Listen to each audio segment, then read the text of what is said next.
couldn't break your heart, is it really love? If it can't tear you apart, is it really love? Just watch me march towards the battle. I'm gonna tear down this castle. I'm gonna tear down this castle.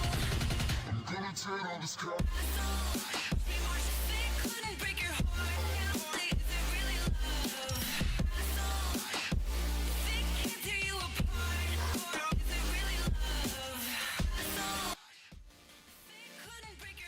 All right. Hope you can hear me well. Let me get a bit comfortable here. The mic is killing me a little bit. I was doing a lot of work today. You know, as we're still in the process of arranging stuff here in the house, I was putting some furniture together and some big dresser for my wife's new bedroom set. So it's man, it kicked my butt. It took me a while to put it all together. I should have just paid for it to put it for them just to have it all assembled, but hey, it's done. I want to say to all of you, thank you very much for those who are tuning in tonight.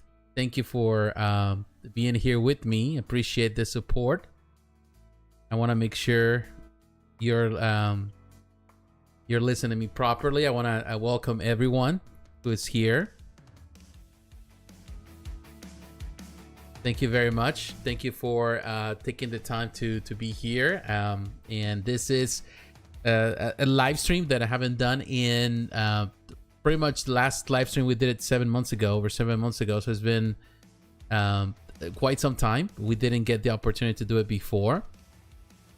So I want to say thank you. Thank you for being patient with me through the process and doing all the videos, you know, trying to get stuff together. I made a video this week when I was talking about, of course, celebrating the 12th anniversary of this channel. Although this channel is actually 15 years old, but 12 years producing content, which is an amazing feat. Since I produced my first video 12 years ago now, and I started producing a first couple of videos that were like music related. I can actually give you an idea. Let me see if I can show you. I will give you an idea for those just that are here.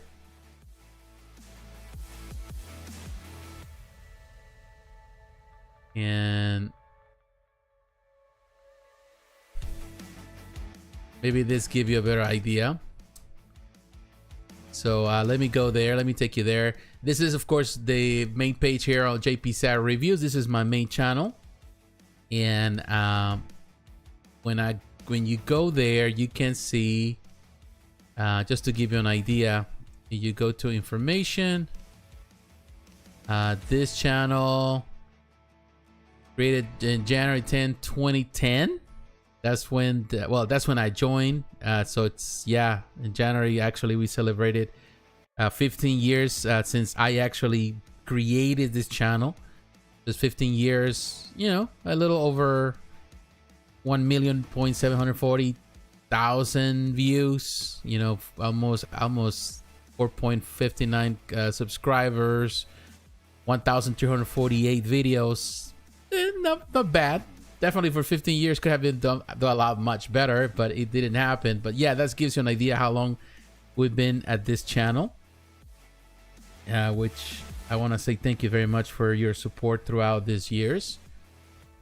But if you look at my videos, I'll give you an idea every video that we have created in this channel. The oldest video here back is 12 years old. That was I used to love to do like music. That my first one was a music video.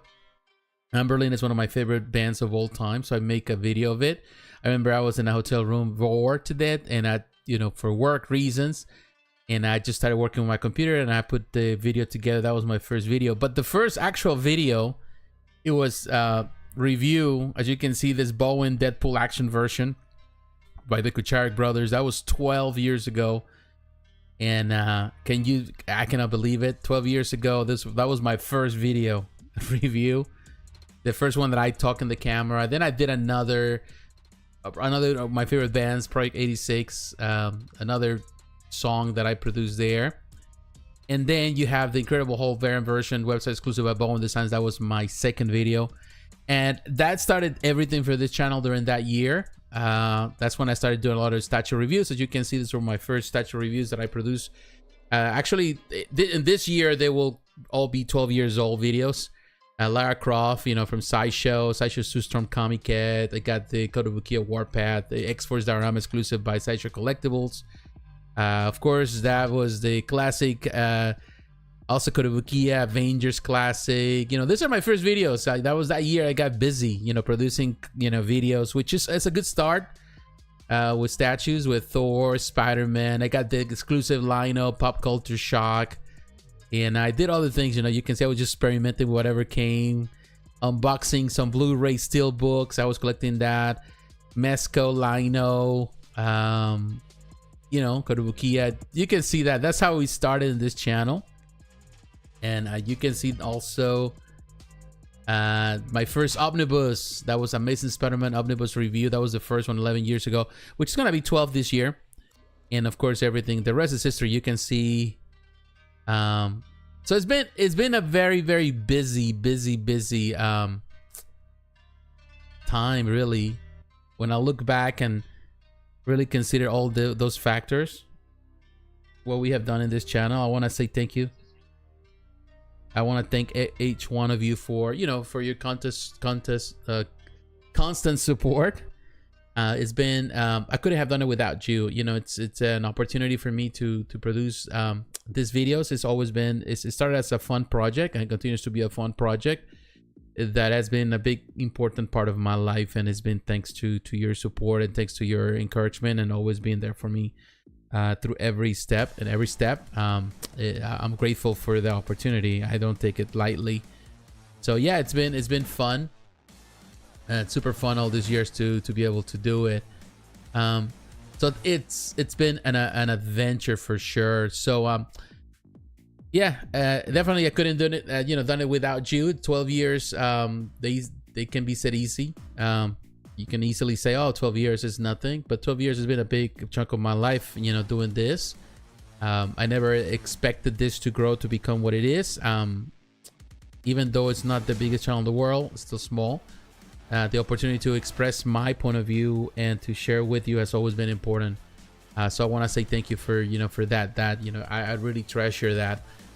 So yeah, it's, you know, I'm celebrating in my new house, as I mentioned in my this week's video when I talk about it. You know, we're in a new house. There's still a lot of things to do. I still gotta bring a lot of things from storage, you know, to start filling those cube organizers, you know, put my books, my collection statues. There's a lot of things that I gotta do here that I want to do here in this room, which is my room now, or the space that I'm gonna use for this. And you know, definitely it's like a canvas right now. It's just a lot of things that I gotta get done, and I don't know how to do it, but yeah, definitely that is the plan. That is the plan, to get stuff done here and make it you know, a collection room, also my work room where I can do my videos and reviews, and you know, do everything that I do you know, with my channel and the other channels that I have.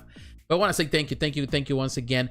Now today, as you know, coming back, you know, it's important to you know, to come back and start doing certain things. As I've done in my live videos, I talk about the news, about the collectibles, about the action figures, toys, statues, high-end collectibles. I talk about all the new things, all the cool stuff that is out there. Today is no exception, of course. And I want to talk about, of course, starting here, there's a few things, news in the toy world that I want to talk about. Of course, Toy Fair, it's happening right now, New York Toy Fair, as every year. And that means a lot of reveals this week, and reveals that are happening at Toy Fair. So I want to cover some of them. There's a couple news that are coming from Hasbro. News are coming from, you know, what was that? Also Mattel, taking now, acquiring the DC, or reacquiring the DC toy license, the master license, which is big news for sure. And of course, we also have other reveals that are great. And I'm not sure if I'm going to cover everything. Some reviews I already have seen, but I'm sure right now the event is happening. So maybe this week we're going to give more reveals of a lot of toys. particularly all retro toys. I think that a lot of retro stuff is out there. Of course, stuff from Neca, Loyal Subjects, this M.A.S.H collection coming back, which is very surprising. Definitely there's a lot of cool things that to keep an eye on, and we'll see what happens at the end of this week. You know, when the toy fair is over, we'll probably make a video. We talk about those those things that were revealed. But definitely on the toy world also, we have other things that went on pre-order this week. We have from Super 7, they got the Teenage Mutant Ninja Turtles Wave 2. This is based on the 2000s cartoon, which is one of my, definitely my favorite cartoon after the original cartoon. Sometimes even more. I do like that cartoon for 2000s cartoon because he had more of that greedy aspect of the comic book. So the second wave is out now on pre-order. We're gonna look at that today. We're also gonna talk about Mondo with the new Wolverine, or the re-release of the Wolverine, but this is a new variation. There's changes to this. It's a different body type. You know, there's changes, adjustments, and I think it's a very good, perhaps the best Wolverine they have produced so far. We're gonna look at it today. On the Statue of War, of course, is the end of the month, or was the end of the month yesterday. And Iron Studios, of course, does the big reveals with all the pre-orders that went on pre-order. There's a lot of great stuff that was announced, a lot of cool stuff. We're going to look at it today. I want to talk about Tweeterhead Darkseid maquette. It's now on pre-order. I think I was looking at the Secret Sanctuary. He had the prototype there. I think there's a video that is circulating that he revealed today at that video. I recommend you to watch that. I haven't watched it, but I saw it just briefly. I saw the thumbnail. So I'm gonna probably, after I finish this video or tomorrow, whenever I get a chance, I'm gonna watch it. You know, Secret Sanctuary is a great channel. And also, we're gonna look at Sideshow. Sideshow has released a few things in the last few days. I want to talk about Betty Page, the Betty Page statue that was announced last year. Now on pre-order, we're gonna look at it today. We're gonna look at the Constantine premium format figure. A lot of people were expecting this Constantine, finally on pre-order. Loki premium format figure went on pre-order this week. People excited for this one. It's definitely a fantastic piece. We're gonna look at it today, and we want to cover Prime 1 Studio. I want to talk about the reveals, the most recent reveals, of course, for Resident Evil 4 fans. Leon S. Kennedy, it's now on pre-order. Also, the highly anticipated, people were anticipating this for quite a while. It's finally on pre-order. The Doug Alien XL, extra large, I suppose, from Alien 3. We're gonna look at it today. Also, the 1/3 scale masterpiece, the Dark Lord Sauron. It's now on pre-order. We're going to look at it today. And then we're going to cover in the end PCS Collectibles. PCS Collectibles definitely kind of quiet throughout January, but they just came with a bang. Now in February, I was actually wondering, because last year they were the winners for me, the best company last year. And definitely they came with a bang. You know, they really bring in the, good stuff. They got Casey Jones for the Teenage Mutant Ninja Turtles collection that they produce in 1/3. They also got the ED209 for fans of Robocop, 1/3 scale. That thing is massive. We got the Punisher, a fantastic piece for sure. This Punisher looks fantastic. We're gonna look at it today. Darth Maul, 1/3 scale. We're gonna look at it, and also we're gonna finally talk about the Darth Vader bus, a piece that a lot of people are super happy with. We're gonna look at it today. Very artsy.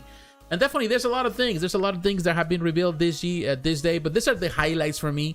And I'm gonna try to concentrate more on highlights. And when I do this live videos, I'm gonna talk about the biggest things for me during the time. And these are definitely the ones that I consider that are super important. So I want to say again, thank you very much for your support. Thank you for being here. And I welcome everyone. Don't forget to leave a like. Let me know that you're watching.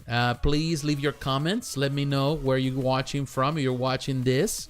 I will have, as I always do, this is going to be recorded. It's going to be saved into the list of videos.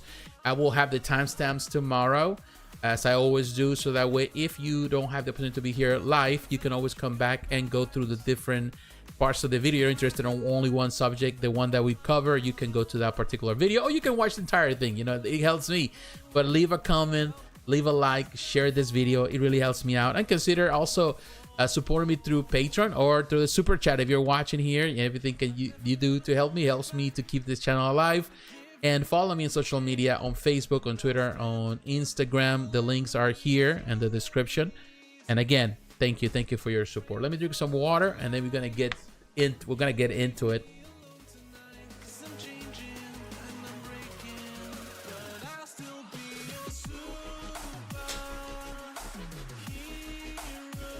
All right.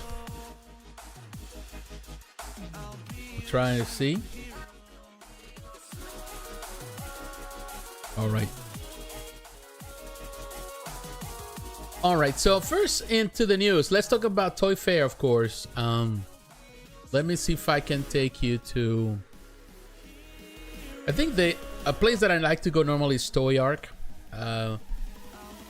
Toy Ark always has all the announcements, all the good news. So I'm here at Toy Ark. Toy Ark is definitely a great asset when it comes about getting some news, and you can see all the stuff that has been announced. A lot of Hasbro with the Marvel Legends. You also have the even the M.A.S.H stuff, all the stuff that is here. And there's a lot of things, and Playmates, for example, they have that. Sesame Street and Minions is another thing that we saw that is now coming from other companies. Right now, Sesame Street is kind of like a hot subject. A lot of people seem to be fans of that. Of course, you see the McFarlane toys. So there's a lot of things, a lot of reveals. I will definitely have a video this week where I cover the things that I like, because of course a lot of reveals, and I'm gonna go through all of them. But I'm gonna show you my favorite things, perhaps my favorite reveals of Toy Fair this year. We're gonna cover some of them for you. So, but yeah, this is definitely Toy Ark is the best place to get some of those announcements. But there's a lot of great things from everyone. But yeah, I will tell you the things that you can see there that were impactful in my opinion. Of course, you can see some of the Ultimate stuff, Super 7, we saw that. But yeah, if you look at the stuff, for example, going through Neca, for example, I will tell you one thing, Neca always does great things. Neca, of course, is revealing this, and they are now on pre-order. A lot of the stuff here. But I think the important thing here, if I go to I'm gonna take it to Big Bad Toy Store because I already have it there on sale. Some of the reveals they have at Toy Fair, of course, the Jaws 50th anniversary. They have these figures. You can get this also if you go to NECA store. They have it there for sale. And these are the here you can see Big Bad Toy Store $36.99 for Sam Quinn. Very nice. I like it that very cool figures. It's amazing to, of course, this is NECA, so it comes with all the interchangeable parts, different portraits, which looks amazing in my opinion. Very nice detail. Very nice figures for sure. Great detail.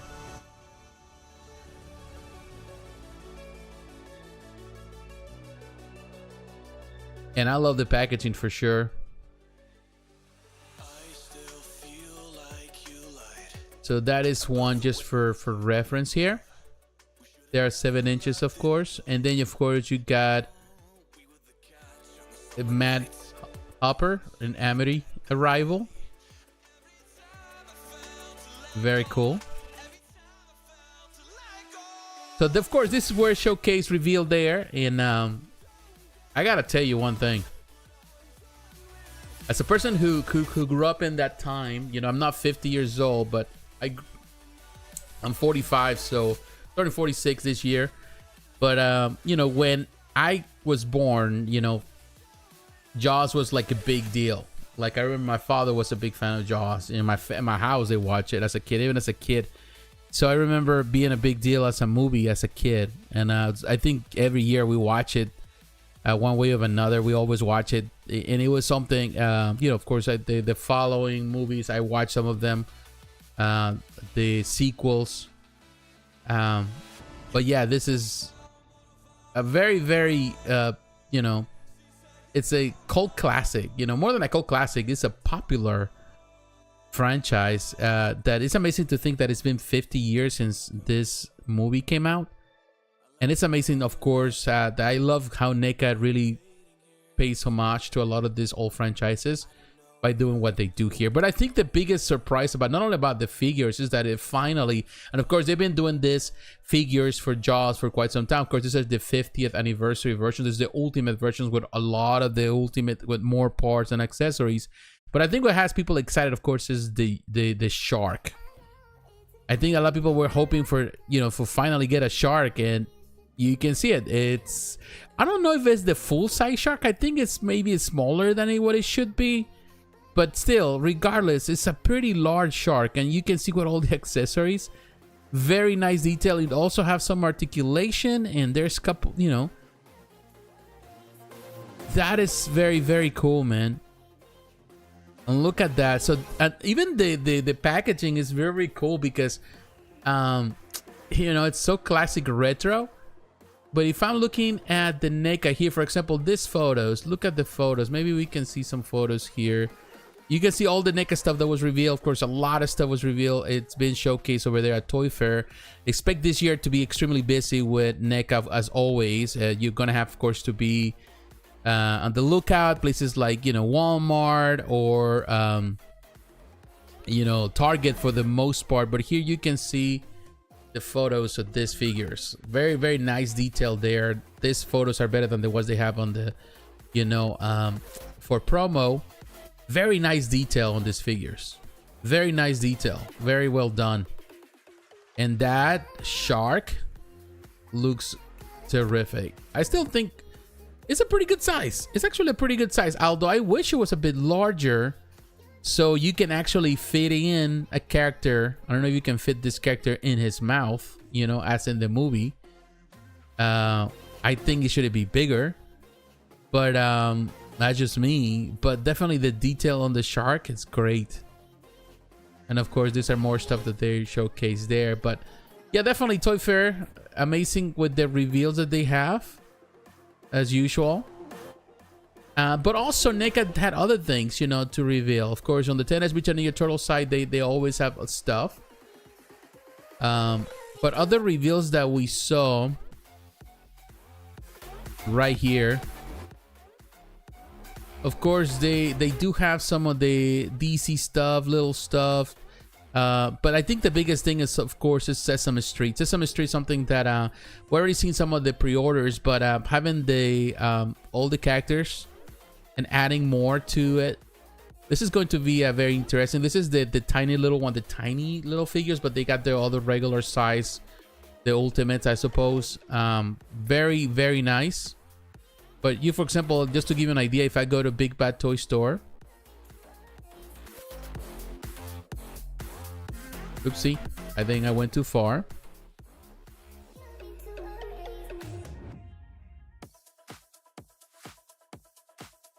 That's it, you know. I don't know if I can see it here. Oh, let me take you to the NECA store. That's where we're gonna find it. Hey, what's up, Squad Captain? Hey, it's been a long time. I'm doing okay, my friend. Thanks for stopping by. I appreciate it. Yeah, it's been a little bit of time, you know, but thank you for, you know, your support.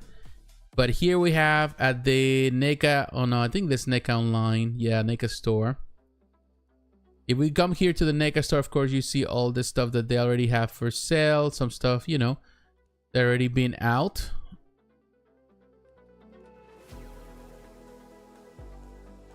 A lot of cool stuff, but let me see the latest. Oh no, look at the latest. Of course, here you can find, of course, the latest releases. You can order this directly here, or you can order through as I mentioned, through Big Bad Toy Store. But you know, the stuff here on the Sesame Street, yeah, now you can pre-order the Ultimate Bird and Ernie. Of course, Sesame Street, you can get him as a bundle here. Very, very cool. Oh, the figures are a little big. The photos are too big. But here you can see these are very nice figures. Very, very nice figures.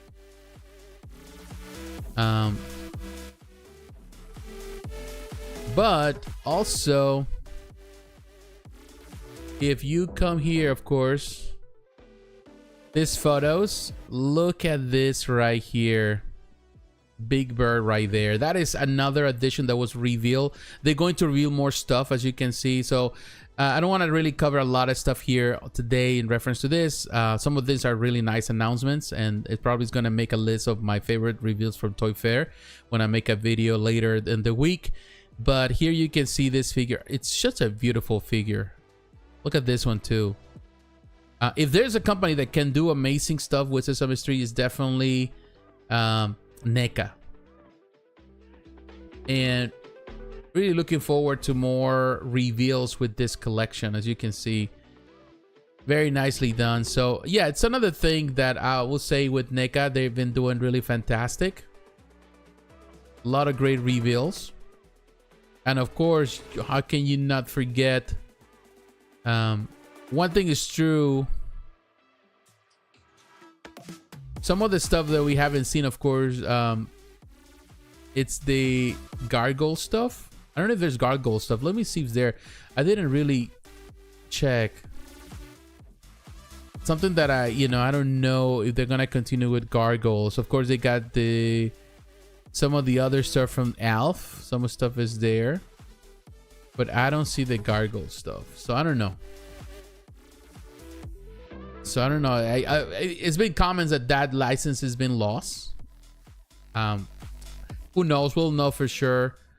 It might be that just they're not gonna produce anything else, but we'll find out when the time comes. But that is what we have, of course, with the Teenage Mutant Ninja Turtles. They got the new Teenage Mutant Ninja Turtle stuff. Not necessarily a big fan of that newer cartoon, but of course you can see they had a lot of new things from The Last Ronin, and I think, which is great.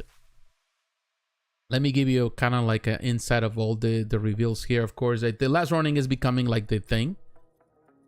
So they have a full display with a lot of Last Ronin figures. Never really liked the design of that beat up old April O'Neil. But here you can see. And the new Turtles. Some of this, of course, inspired on the Lost Years, which is the continuation of the Last Ronin story, which is kind of cool. That's something that I will tell you, Nick has been milking the Teenage Mutant Ninja Turtles, and honestly, there's so many versions of the Teenage Mutant Ninja Turtles that to count on. So you can just pretty much continue to produce, and you never run out. There's so many different versions that have ever been done. So it's interesting. In my opinion, it's great that Neca continues to do that. Look at this part of also of the Lost Years. Very nice art. And now this is another cool one. This is, I don't know if it's gonna be a specialty or a pre-order special for some sort of thing here. This is based on one of the Mirage Comics era with all these different disguises. The guys were dressed. And here you can see, I like, of course, April O'Neil, classic April O'Neil in the background that's coming. Very well done. And of course, this is the Mirage era. And I will tell you this, they're looking amazing for sure. I have my collection of a lot of my Neca Teenage Mutant Ninja Turtles that I bought. It's still in boxes. I need to unbox them. Now, I want to start unboxing stuff. I want to do that. There's going to be more reveals, but we'll find out when that comes. I like that Panda Con. I'm waiting for that to, I think it's going to and sale soon. I'm definitely gonna grab that one. That Panda Con, it looks amazing in my opinion. And that is the ultimate shredder. I already have a shredder. I don't know if I want another one, but yeah, why not? And here, of course, this is from the Archie Comics era. So there's a lot of different variations. Of course, I will tell you, this is the thing with the with NECA and Teenage Mutant Ninja Turtles. They keep producing, keep selling. Not necessarily a fan. I don't know why is it that they don't have it. I think it's because Super 7 has the license right now of the 2000s cartoons. I would love for NECA to produce those. That would be better in my opinion. We fit better with the stuff that they produce than what Super 7, which are larger in scale. So we'll see. I think NECA, it's just fantastic when they do what they do in comparison. Super 7 are great figures, but the problem with Super 7, they never finished up. Now, this is another great set. Well, you would think that they, you're running out of ideas with sets with the Teenage Mutant Ninja Turtles. Now you have this new version of Turtles based on the art of Sakai, the art of Yojimbo, so it's just super cool that they're using his art style. That, of course, there were crossovers that they did in the comics, so they taken the crossover style and they Stan Sakai's art, and they using Stan Sakai's to produce this, which is cool in my opinion. That is very neat with the art. So like you said, like they never run out of ideas. They will never run out of ideas with the Turtles. There's always a new version of the Turtles, and some of them are really cool. So these are great, and as you can see now, the packaging of this, I am definitely looking forward to this. I'm gonna be checking my Target, so because that's where you're gonna find them for sure. So yeah, it's this super cool that they're doing this kind of stuff. So yeah, so these are the reveals that Neca was doing, which is amazing. But I think the biggest reveal, in my opinion, the one that I'm more excited for all the stuff that so far we have seen in Toy Fair. Of course, Neca's always doing some cool stuff. The biggest reveal that we have, and there's other things, of course, you got McFarlane toys. We're gonna look at that in a moment. Some of the stuff, of course, we have seen, but of course, you got the Mattel Master Universe Origins Masterverse. They continue to do that. We're gonna skip a little bit of that again for a later video. There's a lot of things that I want to really pay attention here, but let me see. Another reveal. I'm trying to find it here. I don't know if I see it. Right there. We got the mask. This is M.A.S.H by Loyal Subjects. Loyal Subjects, they announced it last year they will produce, bring back M.A.S.H. I remember I grew up in the 80s with the toys of the 80s. I played the toys of the 80s. That was my time. And M.A.S.H was one of my classic all-time favorites. Like this Condor right here, that was my favorite. It was my first M.A.S.H vehicle that my parent gave me for Christmas. So it's like I never owned the Rhino. I never owned it. A friend of mine did, and I never had it, but I wanted to have it. But now the opportunity to have it, to own it after all these years, is so tantalizing. And of course, here you can see on the presentation, they were showcasing all these different vehicles. This is definitely great news in my opinion. Loyal Subjects does a lot of things, of course, for children, but this is when they're really going. They've been lately going a lot after that older market, the toy collector market, and it's just good. And they even using the classic. And what they're doing, I read some of the information that has been provided. They bring in pretty much the classic retro design style, but they just upgrading some things, updating some things here and there. Of course, some people are not a fans of the lack of that metallic paint that it has on the certain parts. It look more plasticky. Suppose they might fix it, may not. All that, not necessarily I have no issue with it. I even like it like that with just the plastic, but it's more an update in some of the figures. Even on the porters, there's some updates in some parts of the vehicles, but for the most part, this is the retro all through, and I think that's how you're supposed. That is the best way to do this collection. It looks really neat, and not necessarily know exactly how they're gonna sell this, or you're gonna have to order it directly through Loyal Subjects, or they're gonna be available at different stores. But definitely, this hits the spot for me as a collector. As a person who loves retro stuff and grew up with 80s, cartoons and all, and the toy lines of the 80s. I am all for it. Looks really neat. Very nice, and the figures I think are updated and they look really nice too. The Rhino right there, really great. Very nice vehicles for sure.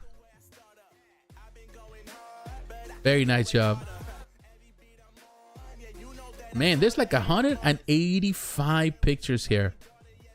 And that Condor, man, that was a vehicle that I love so much. Very, very cool. Yeah, they did really a nice update with the portraits and everything. They have done really nice updates to all the figures. Very, very well done. Yeah. But I can continue on, but there's like, you can see how many pictures they took. So much detail in these vehicles. Very nice. And that is what I really like. I like that they're really going for that. There might be a couple of things that there are changes that need to be made to make it more, because I think there was a couple of things that they're missing there. I think on the decals and stuff like that, there were some decals that I don't see. I'm just going by memory, but look at this one.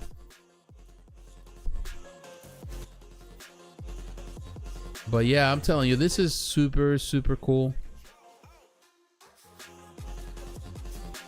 But yeah, this is definitely for me my favorite reveal of the event. I think this was the thing that I like the most.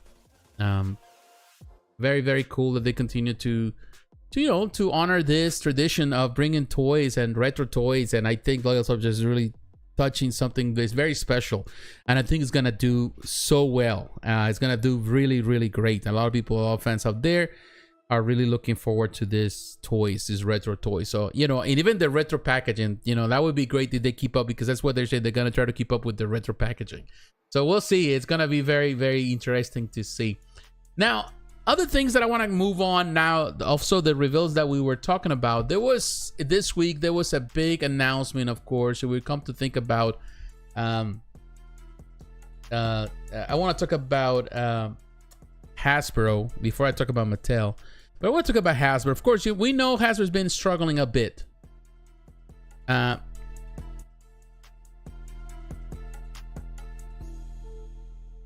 Hasbro's been...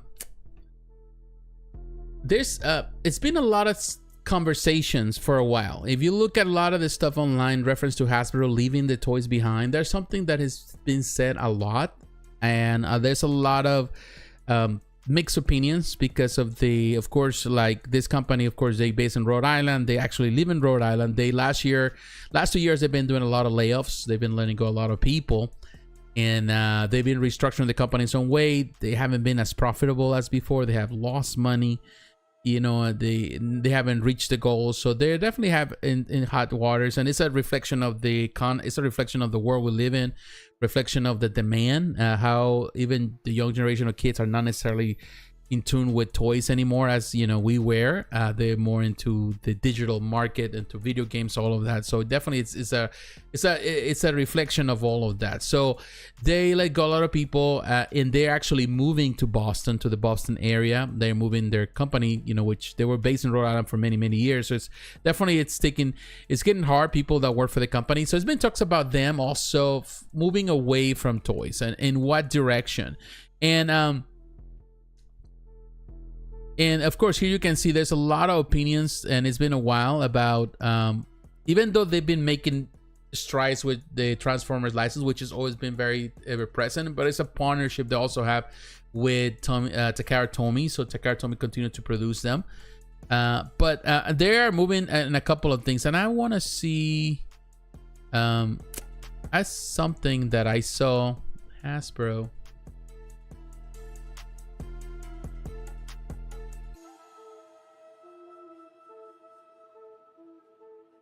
All right, the new strategy that was announced for Hasbro, we're gonna look at this right here.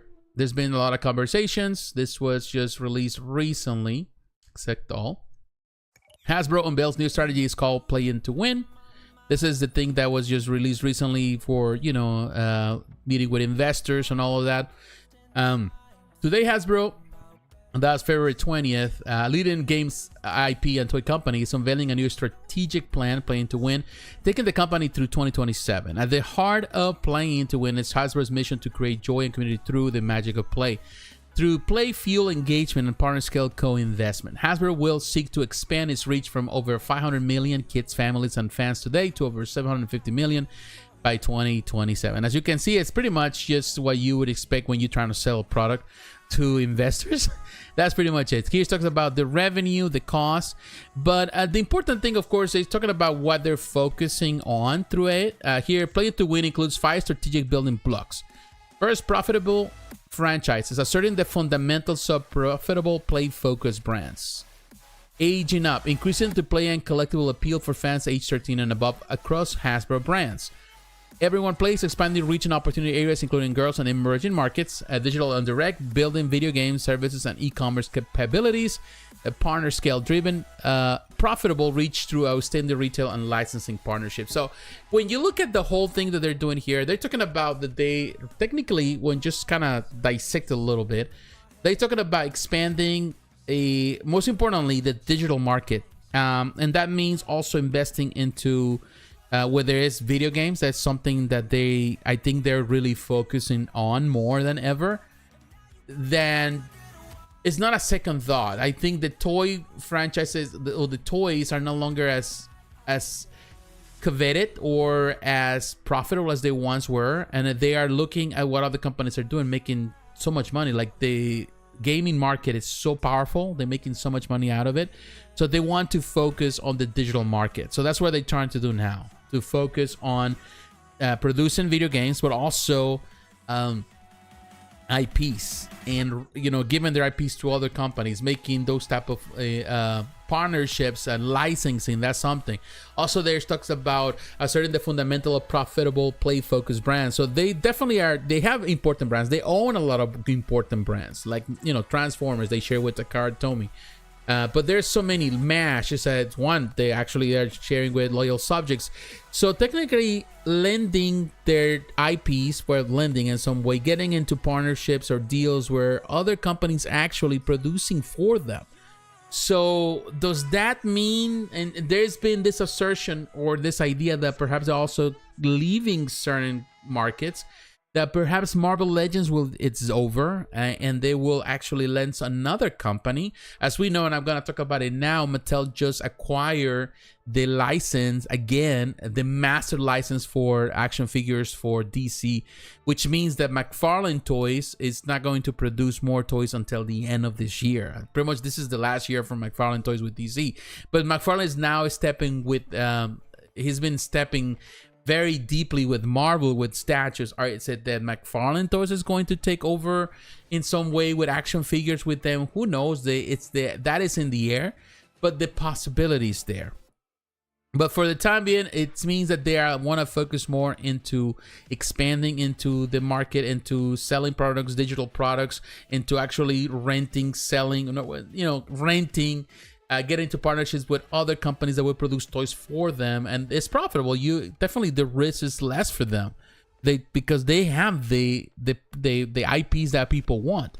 They own those IPs. Getting into video games is an important market. The Transformers video games, they sell well. Maybe they can produce more of them. They can produce more stuff, even video games for M.A.S.H. For many other licenses, the G.I. Joe license. They have so many licenses they can share. So, and they are focusing on that. They actually stepping away from the production of movies and moving, and maybe getting into the IP, with other companies that they can hold those IPs and produce for them. So instead of them being the producer. So there's a lot of things here that still we have a lot of unanswered questions. But it's very clear that Hasbro is looking at the big picture here, that they do have license and they can actually live by just renting those licenses rather than, they be investing heavily themselves into products that sometimes don't work so well. And they're really focusing in older market. As you can see right here, they said it very clearly here on this aging up. Increasing the play and collectible appeal for fans age 13 and above across Hasbro's brand. So the focus is less on the small children and also on the older children, which at this age, when you're talking about teenagers and people older, you're talking about people that are into video games, people that like collectible things, adults. So definitely the adult market is an important aspect that they're looking for. So yeah, there's a lot of unknowns, but I'm sure that we will see more of it as the time progresses. We will get to see a lot more when the time comes. So yeah, that's, I think, one of the things that I can take away from this this pretty much investors release of this quarter. So it's pretty much what they're trying to do. Another thing, now not really moving into the big news really here. This is big news, but I think the most important one, of course, is Mattel acquiring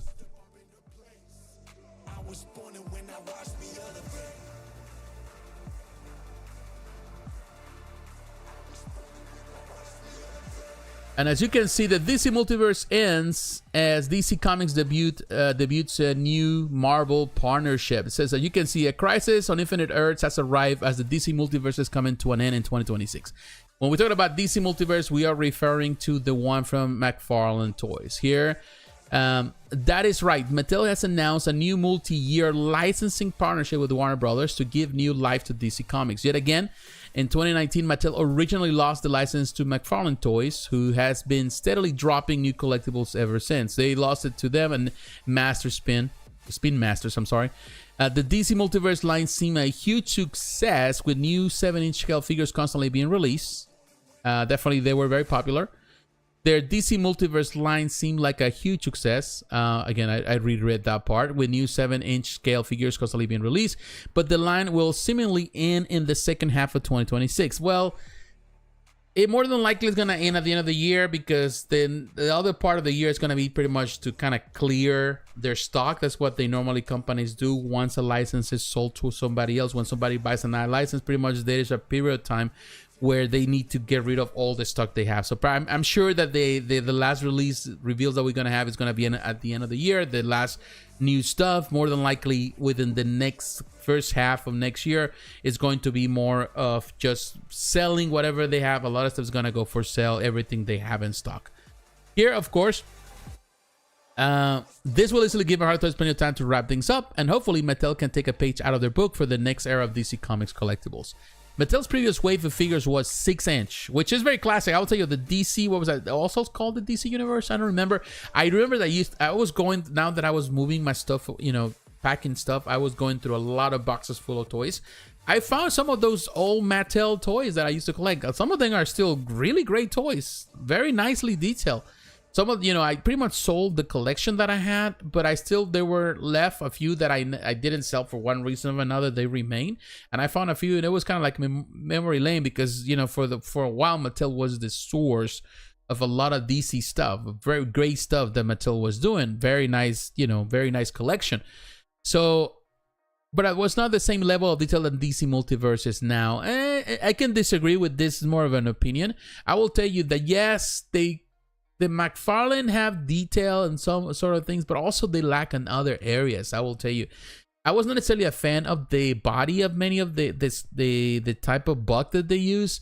Sometimes they feel like the scales were kind of off, with the head very small and the body too big, and it was just not necessarily the best, always the best figure. Some figures were, great. Some other figures not so much.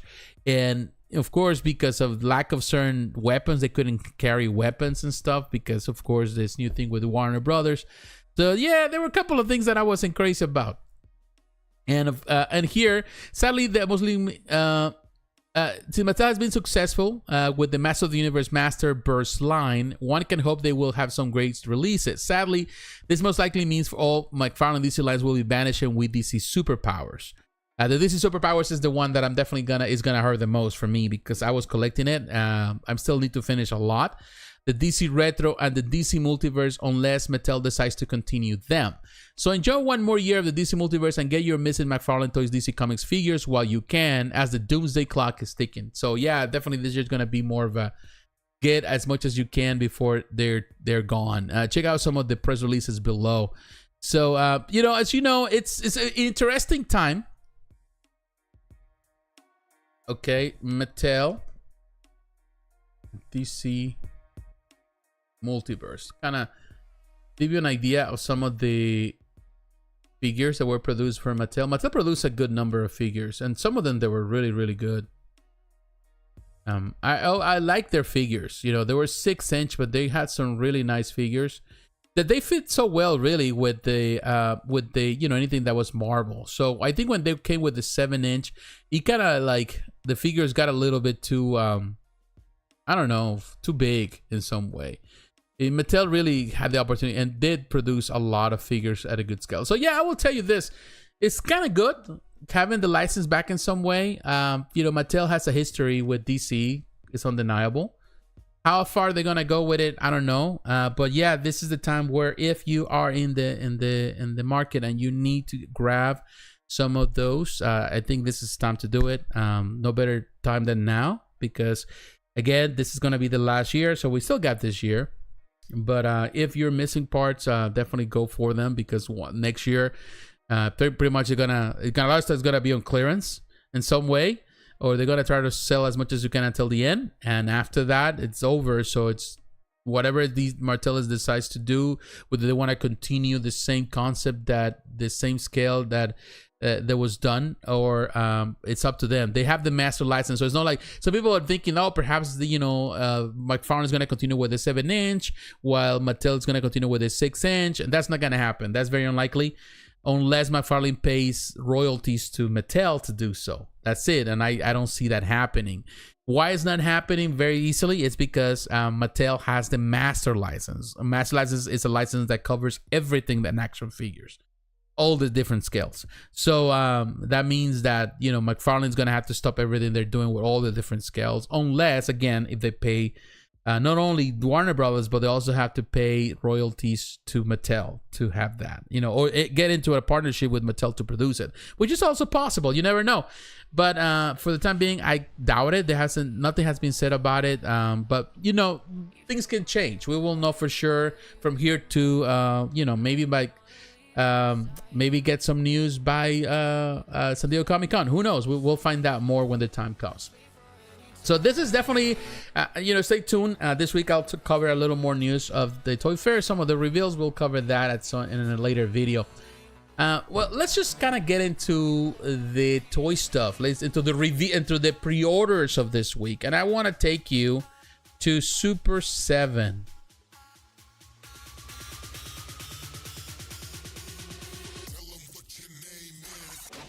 And again, I want to say to all of you, thank you very much for being here and watching, being with me tonight. I appreciate it. Now, Super 7, they have, Super 7, they've been producing a lot of stuff, of course, but I think the biggest reveal is this one right here. Let me show you. The Ultimate Teenage Mutant Ninja Turtles Showdown, the Teenage Mutant Ninja Turtles Ultimates Wave 13. But when we're talking about this Wave 13, we're talking about, of course, this is technically their second wave, but this is based on the 2000s cartoon. This is their second wave of that, and it's super cool. You can pre-order, and if you do it directly through them, then you can get the extra. There's some extra parts, the extra weapons, all of that, extra things that you can get. But here, $220 for the whole set. If you order the wave, you can actually pre-order individually if you like, but if you want the extra part, is here. Here you can see. Let me actually, before I look at the pictures, let me see if there's information here.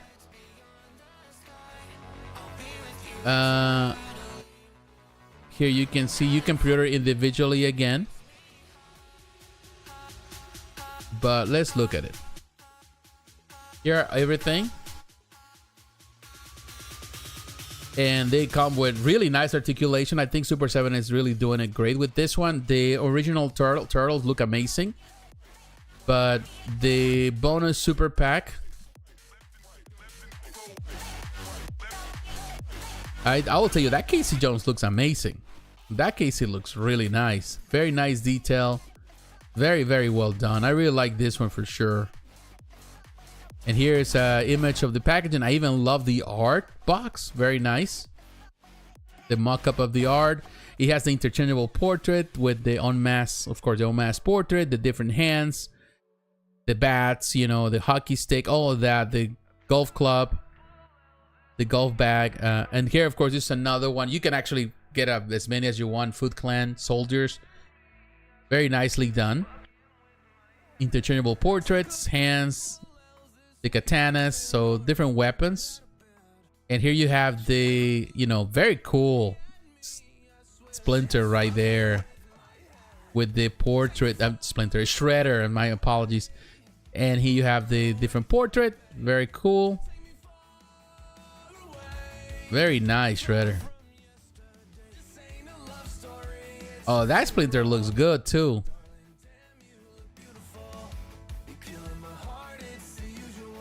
Very nicely done. And here you have pre-order the full wave from Super 7 and get the exclusive super pack. Of course, you get some extra things. It's cool. If you really want to get it, just come here and get it. Order here. It's a very good alternative. And you know, you get some stuff, but to be honest with you, you can do it without. You don't have to do it, but if you want to, you know, here's the way to do it. It's just by putting directly through Super 7. So yeah, it's very cool. And here you can see other things they have done so far, but a lot of the things that their Super 7 has been doing, those reaction figures. And there's a lot more, but yeah, I'll tell you, this is a very nice wave. And very cool. I think Super 7 is killing it with this one too. Continue to build in this collection. Hopefully they continue to produce more and bring more characters, because there's some great characters of that particular animated series. Now let me take you to Mondo. If we come in here to Mondo, I'm gonna take you to another.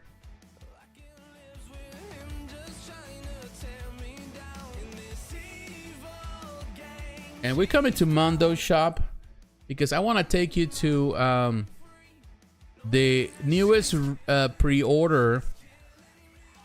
This X-Men 97, of course, based on the 97 TV series, animated series, Wolverine 1/6 scale figure time edition. This is going to be available until from 2/20, you know, it started just a few days ago, this week, until March the 7th. So you only have this week to get this done. That's it. You only inform a few more days. But here, this is very new. Of course, the people here, Alex Brewer, Don Vincent Meyer, Tom Rosenjowski, and Tommy Hodges. People, of course, have been involved in this. But this is a very neat, you know, it's an upgrade, in my opinion, of the previous ones they have. And I think this is the one that is better than the other ones. It's super, super cool. And I love that it has so many different portraits. There, as you can see, it says time edition, so everything is here. It's time edition. I don't know if there's nothing here is exclusive per se. It has an extra torso. I don't think the other ones came with an extra torso. Torn, you know, the claw, the you know, you get claws, different claws. You get the you know, the torn body of his suit. Things like you can put in the with his torso. And the destroyed Sentinel head. It has the nice little base, an animal pin.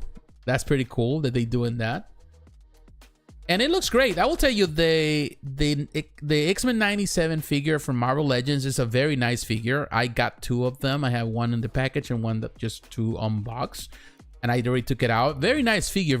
I think one of the best Wolverine figures ever done by Hasbro.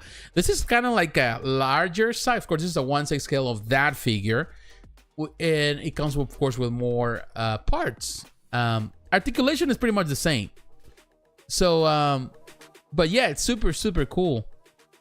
And as you can see, the proportions are accurate, in my opinion. They're very nice. It's 10.5 inches tall, so it's not fully 12. They reduced the scale in comparison. This is going to be shorter than the other one. So they adjusted because there was a big complaint about the figure being too oversized, too big. So they fixed it. And I love the changes they did. It seems like he's bulkier in the body. It looks more appropriate to him. And here, look at this picture. This is a very nice picture, as in the animated series with Gambit. Are they going to re-release Gambit now for X-Men 97? You know, we already have Gambit. Are they going to release another version? Hopefully. Gambit sells well. It's a con character, so I think why not? If they're doing this for this in the label X-Men 97, more than likely Gambit's gonna see a re-release at some point, just labeled for X-Men 97 with some different parts. But yeah, it looks great, man, with those extra portraits. Very nice job with this one. And here you can see next to although in the cartoon I think they were almost the same scale, you know, if I'm not mistaken, on the sense that almost the same height, because you know, Logan is not a tall guy. He's very stocky, you know, he's not that tall. But in the back you can see Rogue, which is also a nice figure, and Gambit. Feels more in scale in some way, although still a little bit taller than Jubilee. But very nice. Here you can see Cyclops in the back. They're definitely doing a great job with this one. I think this is perhaps my favorite in the whole line so far. Well, I would say Gambit, clearly. But they have done really amazing things with this line. There, of course, you see Sabretooth. That Sabretooth looks really menacing. It's huge. This line continues to grow. And it goes nicely. So, you know, I will tell you this. for being a re-release, they're doing it the way you want to do it, which is great.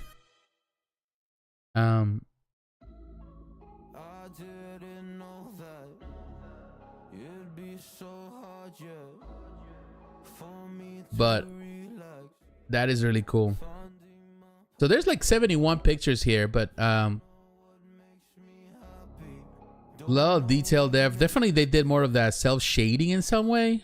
Those lines, not necessarily super fan of that, but you know, at the end of the day, again, this is based on the cartoon, so they're going to use that as reference, and you can do a lot of things. Look at that. Definitely very accurate with the cartoon. Of course, you know, people will complain about the price point being too expensive, and some people may say, why did they release in this? At the same time, you know, Wolverine sells. It's a character that does well. Here you can see this picture. This gives us an idea of the scale. This is the previous Wolverine on the collection. As you can see, he's a lot taller. This Wolverine looks a lot better. The dimension, the scale, it's more accurate. It's very, you know, as you can see. So I will tell you, yeah, if you have to go for one, definitely the newer one is the better version. Although I will tell you, I like the shading as they did it with here on this one. This less as pronounced. Although there is some of that cell shading in some aspects of his suit. On this one, there's different. So the cell shading is kind of different for both. But again, I think there are aspects of this figure that are still great. But the scale here, it's better, in my opinion. Even his broad shoulders are better. So it looks, in my opinion, more accurate. And this is the 1.4 animal pin by Tom Whalen. Very nice addition there. So yeah, I will tell you, this is a very nice addition. Right now it's $245. Yeah, people will complain about the price, but yeah, I think the price for everything that comes for this action figure, why not? I think it's within the standard that they're doing now. Unfortunately, everything is going up. You know, with everything that is happening in the world, more than likely we will see figures going into the $300 mark very, very soon. So yeah, this is pretty much what we covered today. All right, so it's already, we've been an hour at this. We covered the action figures. I'm going to take a quick break. I need to get up, but I'll come back, and when I come back, we're gonna cover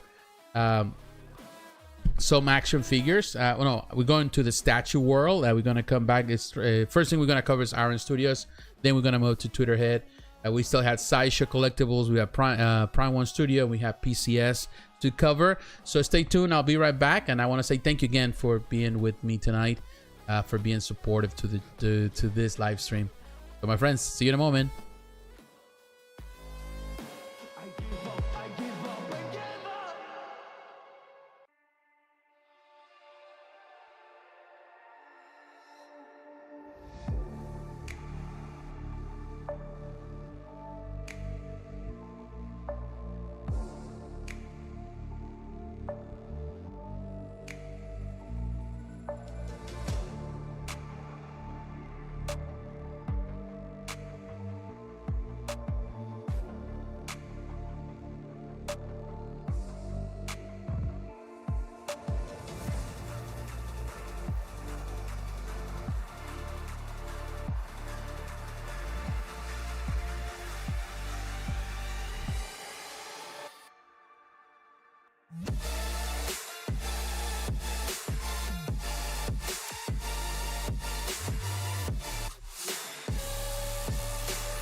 I don't know if I'm changing over. In the moonlight I can't kill this feeling sober. So I start to come alive. I don't know what starts to control me. I'm letting go another soul that's underneath. I don't really care about this all. It's the fall that kills me. With our back against the wall, just feed the beast and you'll see. Wait for me. I don't have time.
to a brand new night. The past is finally getting over. I really think it's time to say goodbye. I don't know what starts to control me. I'll let it go, another soul that's underneath. I don't really care about this all. It's the fall that kills me. With our back against the wall, just feed the beast and you'll see. Wait for me. I don't die inside my reality. Wait for me. I want your mind to remember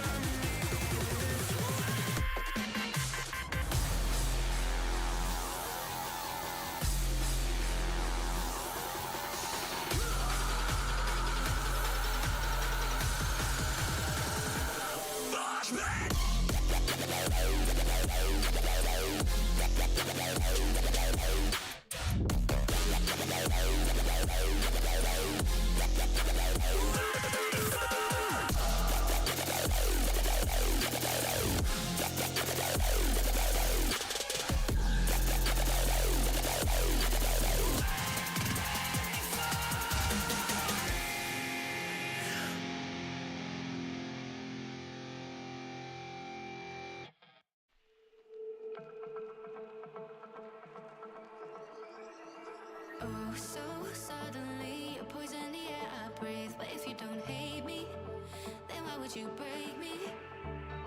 Feel it in my bones, I'm about to lose control. Only so much I'm taking, so get yourself to safety. Cause baby, a storm is coming. You better heed the warning, pray. Don't stay, run away, away, away, away. Feel how the rain is falling.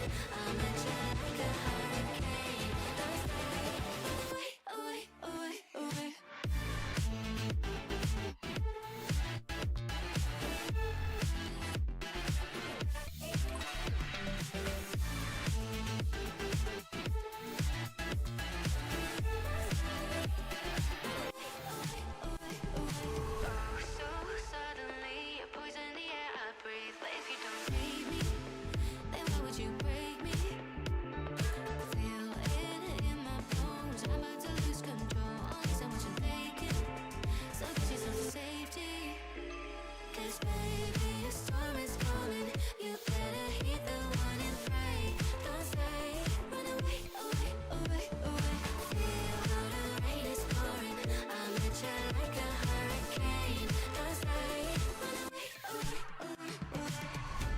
All right, guys, we're back again. Thank you very much for being here with me tonight. Thank you. Whoever is watching, if you're watching this now or you watch this in the future, thank you for your support. But we're back now after this break. And first thing I want to cover now, it's going into the world of statues. And I want to start with Iron Studios. Iron Studios, this company definitely always bringing, showcasing amazing work. And for that purpose, I want to take you...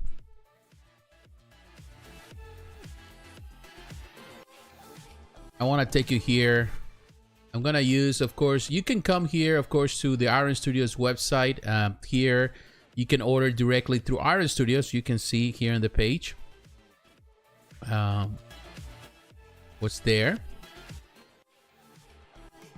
And there's all these things that we're going to cover. Pretty much all of them are available at Sideshow. I'm going to use Sideshow for reference here. But yeah, you can order directly to Iron Studios. But I'm using here Sideshow as a point of reference because there's been a lot of reveals. This is all the stuff that has been revealed. Very amazing, good stuff. There's some stuff that happened, of course, last month. I did not get the opportunity. Whatever it is right now that they are producing, there's a lot of different things, as you can see. Some stuff which is amazing. Look at all the stuff. You know, I can actually make a whole video today and cover everything that they've been doing, have been producing. A lot of amazing pieces. That Adam Warlock looks really nice for Marvel fans. Deadpool, of course. The Teenage Mutant Ninja Turtles we already, I think, covered at some point. Deadpool and Wolverine from the movie. That Weapon X Wolverine 50th anniversary looks great. I don't know if you can see it there, but a lot of different stuff from DC. Very cool stuff here. That Gambit Wolverine, we just saw that just now. You know, with the Mondo figures, they portray that one, but now here you can have it as actually as a 1/10 scale statue if you're interested on that. Very, very cool. But other things, of course, a lot of the Disney license that they have right now. You have Lilo, Stitch, you got Buzz and Woody deluxe stuff. You know, I will tell you the price that they do for the Disney stuff is probably too much, in my opinion. I think they're crazy about it. That Jubilee looks really nice. Some of the figures that they actually scaling this stuff, making it smaller. The Iron Mark, they already have that big statue quarter scale. Now they're doing it as a 1/10. They're doing that with a lot of their figures. This Batman Detective 85th anniversary looks really neat. And I like this Hellboy right here, 1/10. Very cool Hellboy. This stuff, of course, already on pre-order. But when you look at that Hellboy, very, very nice detail, of course, based on the films. This is the version from the films, but very cool detail. I will tell you, although I found the cross or where he's standing a little too big, it will be more impressive if he was smaller, in my opinion. But still, very nicely done. Very nicely done, Hellboy.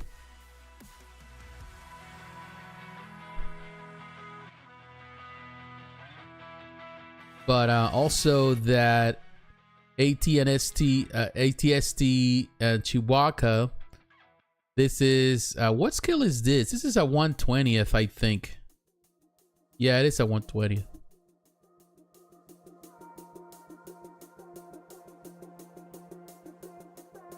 But it looks fantastic. I think they're now exploring smaller scales, and that is a very neat diorama. Very well done, in my opinion. For a lot of the modelers, people who like model stuff, this is a very cool addition. Very nice display. This is definitely my favorite film, my favorite Star Wars film of all time, which is actually the last of the original trilogy.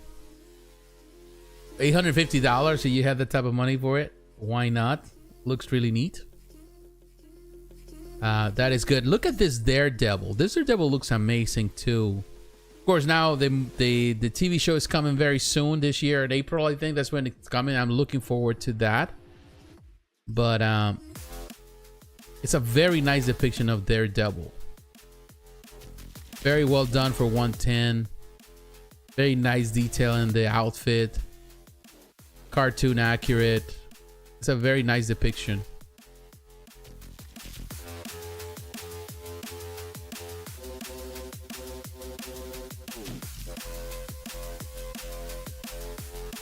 Very cool. And of course, you got the Thor Unleashed. You know, that Thor now in quarter scale. This waitlist is open for this one. They enlarged this. It's a fantastic piece for sure. That Kraven also looks fantastic in 1/10.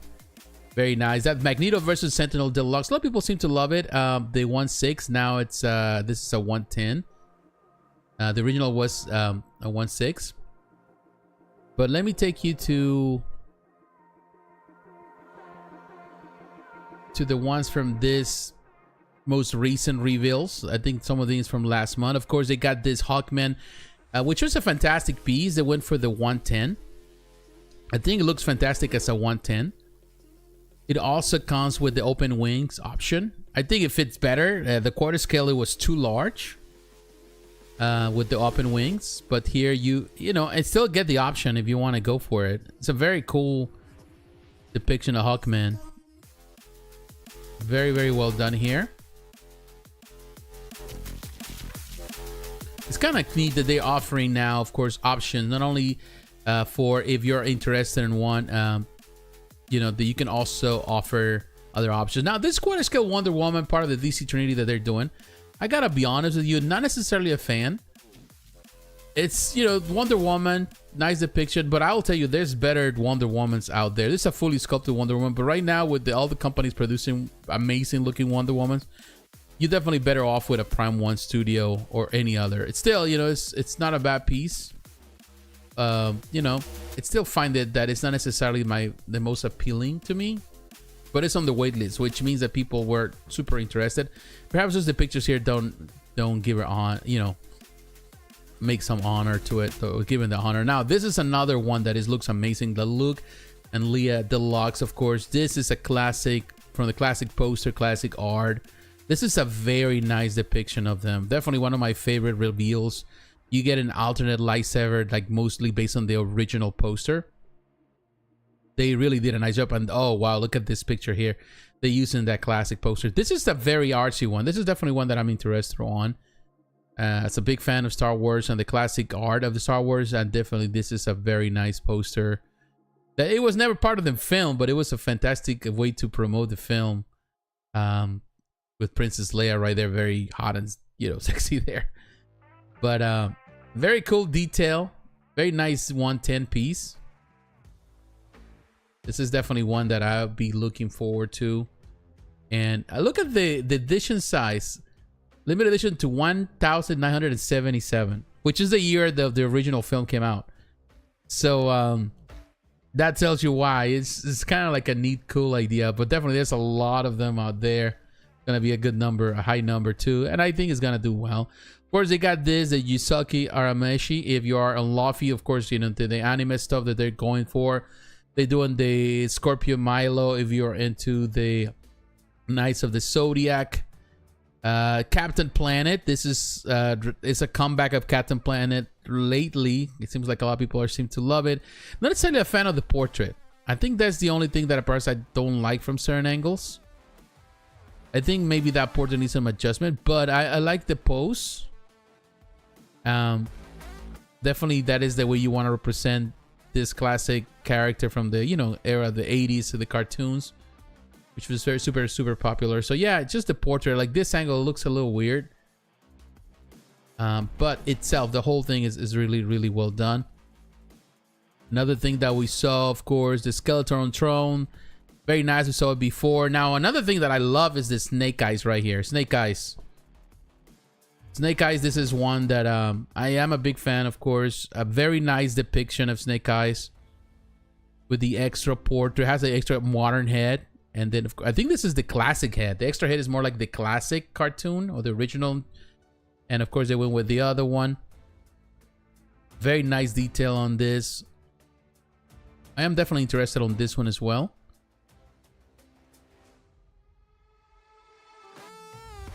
That's very cool. Very nice. And another thing, not only they have Snake Eyes here to show. Let me show you. Maybe you see it here. Right there. Storm Shadow. Storm Shadow looking really nice. This is definitely, they're both gonna look great as a fight, you know, versus diorama. That's why you're gonna represent them. You know, with the katana. They're both great.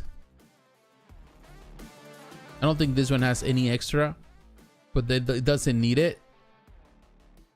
Very well detailed. I think those are two. I like them. I like this 110 pieces. They're really neat. Iron Studios does amazing work. The price $205. I think it's fair for what they are releasing and what the quality of this piece is. It looks really neat. I really like that one.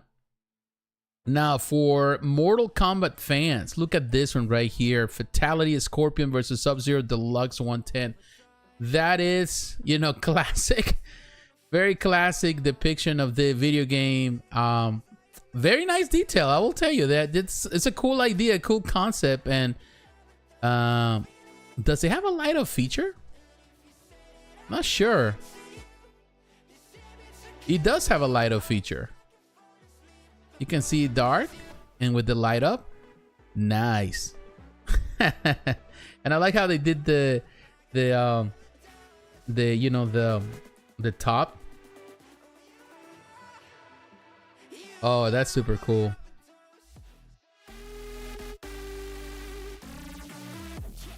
Very nice, very nice. They did a really nice job with this one. $550, not cheap, but for far fans of Mortal Kombat, this is a really nice depiction of this. The other thing that I could just go in, you remember what I like, it was that little book ends that you have with when the Mortal Kombat video game came, the remake, you call it that came back on the PS3 and Xbox 360. You have these bookends. They were really cool. I had those. But yeah, this is kind of like that. It's very, very cool. And you got this Lara Croft 110, which is good. It's a very nice piece. As a fan, as you can see, some of my first videos was the Lara Croft from Sideshow Collectibles. Amazing piece for sure.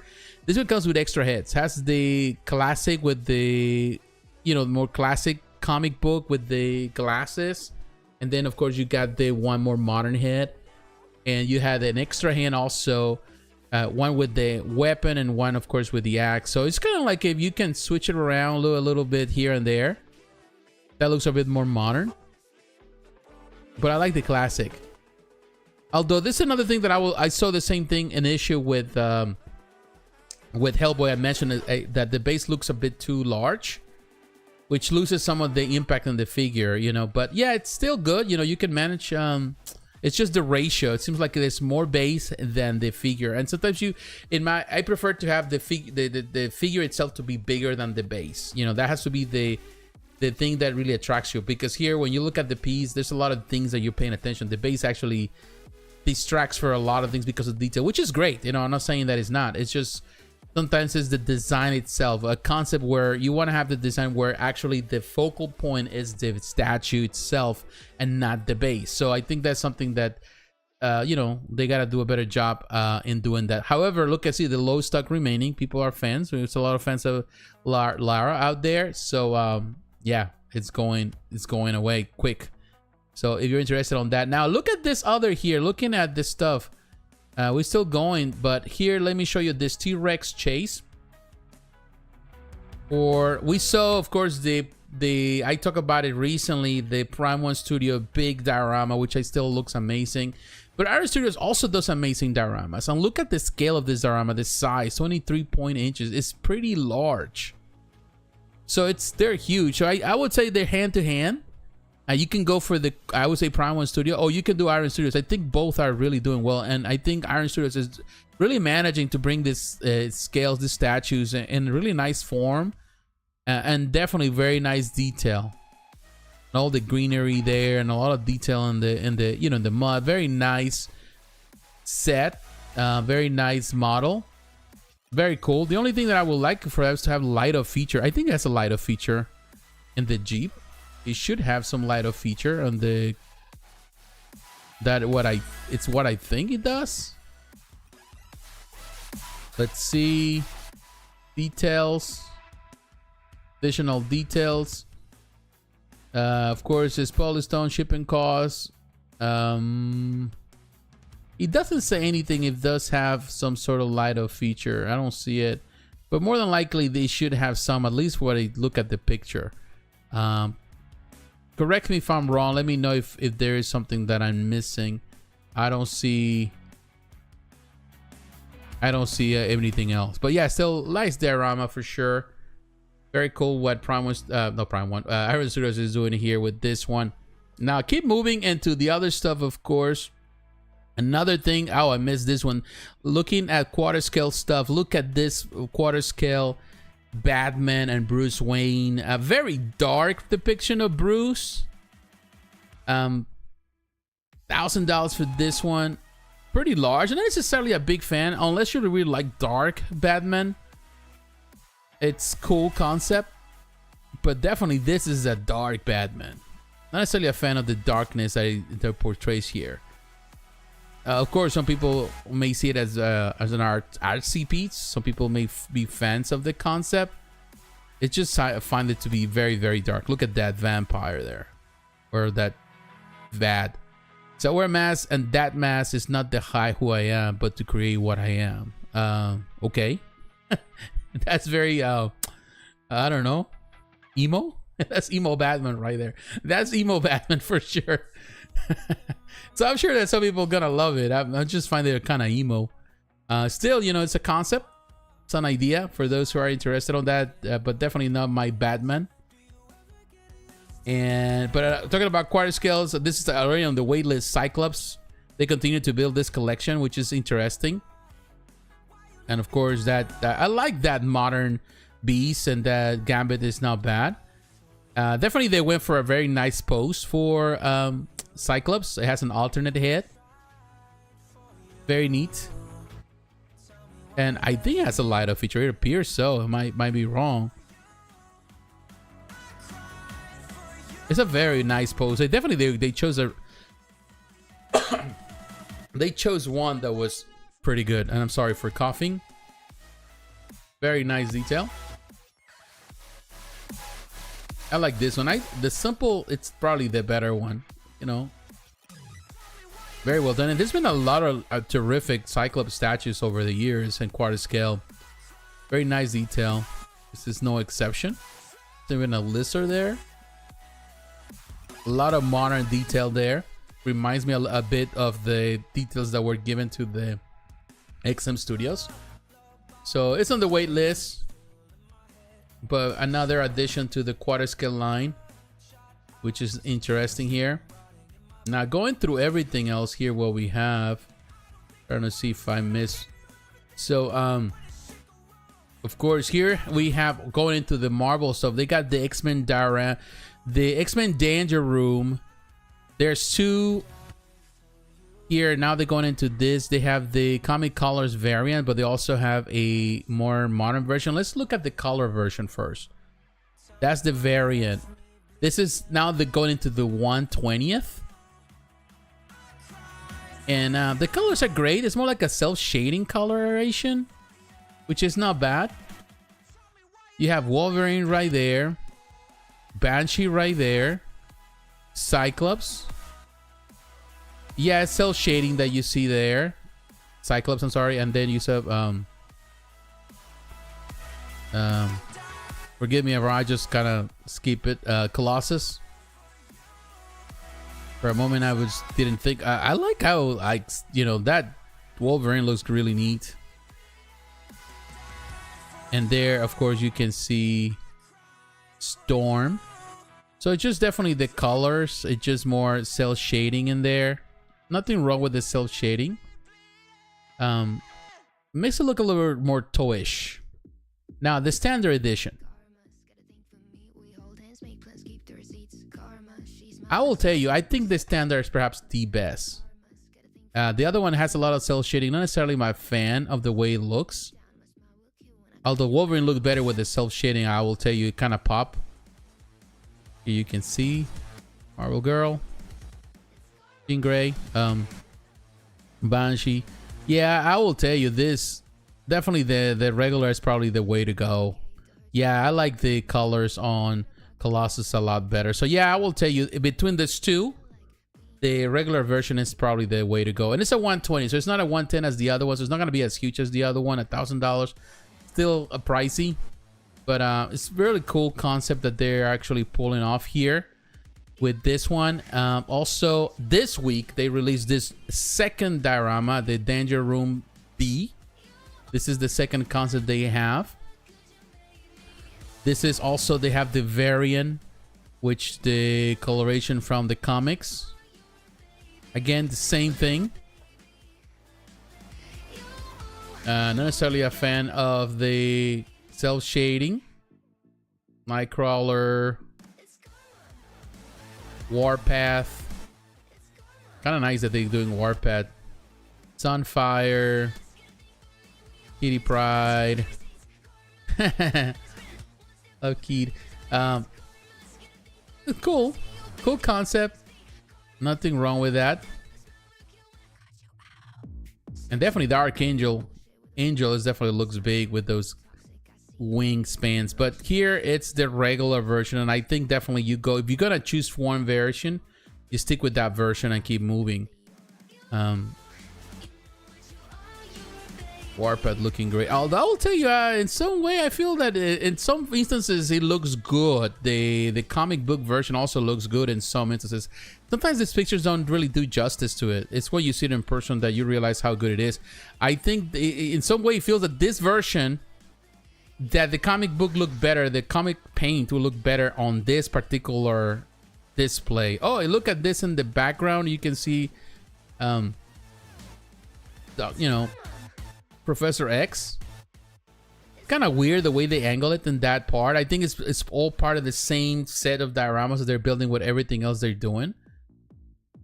Kind of interesting concept. But yeah, it's, you know, although I will tell you, they're kind of great, but at the same time, there's a lot of things happening which kind of busy. Particularly not a fan of all the explosions. I think the explosions actually are things that they couldn't get away with.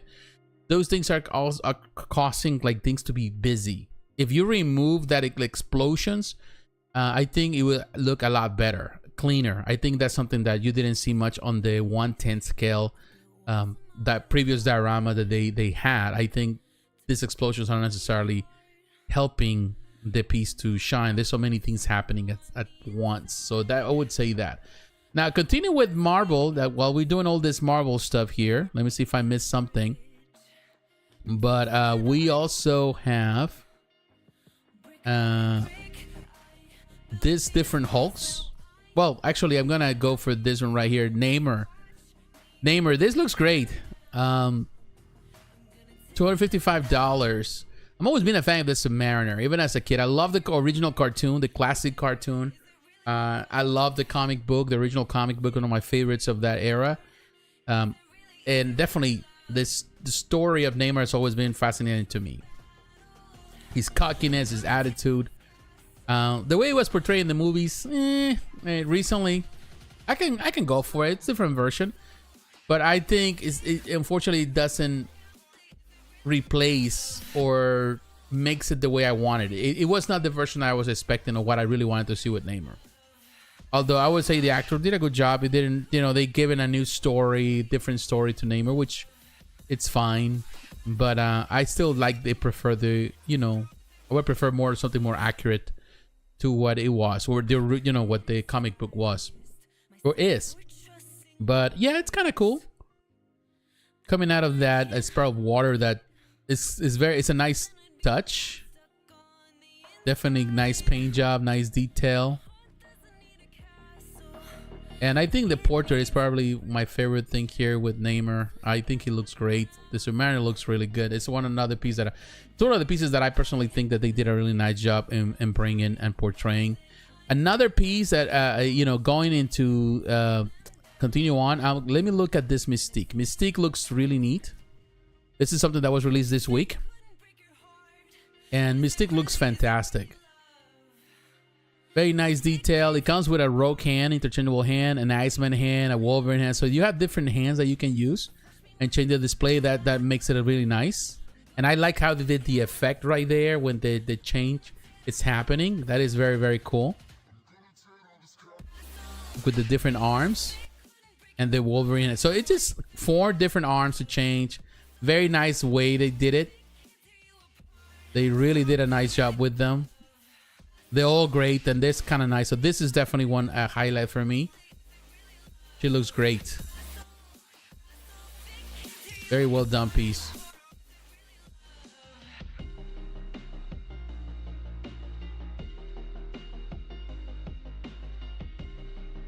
Very well done. All right, so we move into the next thing. And another thing that was released, of course, here you have Red Hulk. This is from the previous movie, which I haven't watched yet. I need to go and watch. I wanted to watch, but I've been so busy doing so many things. I haven't had the opportunity. I'm going to try this week to go.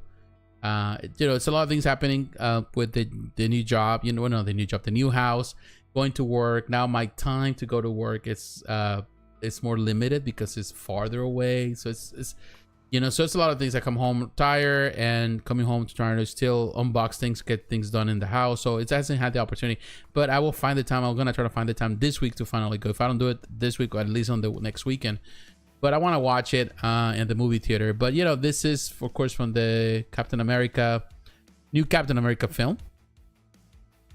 Looks great. detail there. Very well done, you know. Is it my favorite version? No. I like more comic book accuracy. But very cool. Very good depiction, actually. There's a nice choice to represent him this way. Showcasing his musculature. $235. Not bad. They did a nice job with this one. Another one they released and they showcase. Of course, here you can see Ghost Spider. For fans they released this week. I like this Hulk from the Infinity Gauntlet, and that is the next thing that they're going to build as towards this diorama. You get this deluxe or collector's edition, doesn't really matter. I think they're very similar, but they're going for this classic, you know, 90s era Hulk. Although I would have preferred more of that Del Keon's portrait. They went for the more this face that rather than a Del Keon's portrait, which I would love to see. But in any case, still going for the smart, you know, Hulk. But he is in battle. Very nice, though. It's a very nice depiction of Hulk. I'm not going to deny it. Although if they go for this, they could have just simply get rid of the jacket, maybe. Just without a jacket. To showcase more of his musculature. Still very nice. Very nicely done. Very cool Hulk. The collector's edition. The deluxe edition, I will tell you, the deluxe edition only has that extended, you know, the taller base. To be honest with you, unless I don't know how they're gonna make this whole thing happen. You know, what is that they want to do with this diorama? Is gonna be tall diorama? Who knows? Maybe that is the purpose. I don't really see it as necessary. That's just my opinion.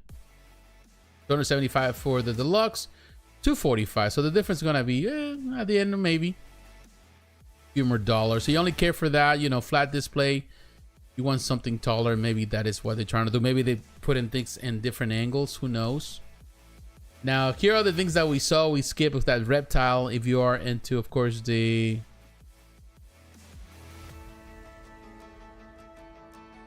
this is another one that was released this week. Very cool. Again, they continue to build the Mortal Kombat collection. And they're definitely, this is a nice choice for Reptile. Not a bad one for sure. And the Pterosaurus, you know, kind of cool. So yeah, definitely they're doing really, really neat with all these things that they're doing. I can skip this too right here. Let me look at Juggernaut. Juggernaut looking really, really cool. Juggernaut sells no matter what. Juggernaut is a character that you can build in so many different ways and you're still gonna have people loving it. Juggernaut is such a really nice, simple design that no matter what, even with the extra head, the extra head is nice. You know, like look at this crazy psychopath. It's very nice. Juggernaut looking good, you know, just that way. You see on pose. All you need. Very well done. Sorry. Very nice. It's like a nice Juggernaut. 110, very cool depiction. $335. I think it's because it's a lot taller. And then you have this Iron Spider. Look at this one too. This is Iron Studios event exclusive, they call it. It's now on the wait list. It sold like crazy. Right away it sold, of course. But you know, you like into Iron. I'm never really a big fan of Iron Spider. So, but yeah. Very cool detail. Captain America shield. But yeah, just for reference there. And then let me show you another thing with the DC license. Well, you know, the Disney license, Pocahontas. This is a very cool one. I would say $700 though. It's too expensive for a 110. But again, this is the crazy thing about the Disney license, how expensive it is. It is a beautiful depiction though, Pocahontas. If you really love this cartoon, love Disney stuff, definitely Iron Studios has been killing it with the Disney stuff. With amazing detail. But the price is the thing that I cannot really fathom the concept or the idea. Why is it that they sell it? You know, why Disney thinks that, you know, they can sell the stuff this high, and of course pushing the companies to sell a higher product. And of course, I don't know. It's just a beautiful depiction, but I don't. It's not worth $700. I'm sorry. As a 110, it's not worth that amount. Maybe 500, 450. It's more likable, but 700. It's just too much money, and I don't think it's worth that much money. So, sorry, but not sorry. I don't think that is the right price. Like you got Sorcerer Mickey Deluxe, you know, $405. So now you can see the more. It's just the price points of everything they're doing, but there's a lot of stuff here you can see. Anything with skip, trying to save some time, like that Cyclops looks really nice. That Cancer Death Mask, this is a new thing from the Senseiya, came out this week. So yeah, it's kind of cool. And there's one more thing here, maybe just kind of going the DC route. This Deathstroke 110 looks super neat. This is a very nice choice of Deathstroke, and the extra portrait, it's very nice. I think that is a nice addition. This is a very cool Deathstroke. Very well done with the weapon in his hand. Perfect depiction of Deathstroke. Very nice. With the Captain Morgan knee and all that, doesn't matter. I think that just speaks volume. That definitely is Deathstroke. Very cool, very well done. Definitely, this is a very nice piece. So yeah, this is what we took. You know what? I can talk about everything. I can go all night talking about Iron Studios. They really have done an amazing job, no doubt about it, with all the reveals that they've been doing for the last few years. So they're really doing amazing work.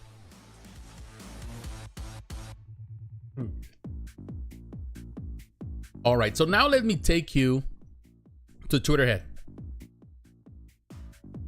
Tweeterhead has released today, or not today, this week, I'm sorry, Darkseid maquette, which also can be found at Sideshow Collectibles. This, it's a very few piece. You can come here, you can order at Sideshow, doesn't matter. $199, $600 for this. Of course, we saw the previous one, which is an amazing piece. I think the first they did, it still holds so well. But it's a bit underscaled with the 2.0 collection. It's still a large piece, but a little bit underscale. And this is going to has a time release, 26 days to pre-order this, so you know, to get this. But when you look at this, I want to give also shout out to the people involved here, the guys that were. I think this is the dream team, in my opinion, from Tweeterhead. Some of the best guys here. Amilcar Fong, a great friend of the channel. He was on my podcast. One of my interviews in last season, I interviewed Amilcar, great guy. He resides in Argentina. He's from Cuba. He's a phenomenal sculptor, a great friend, a great guy to talk to.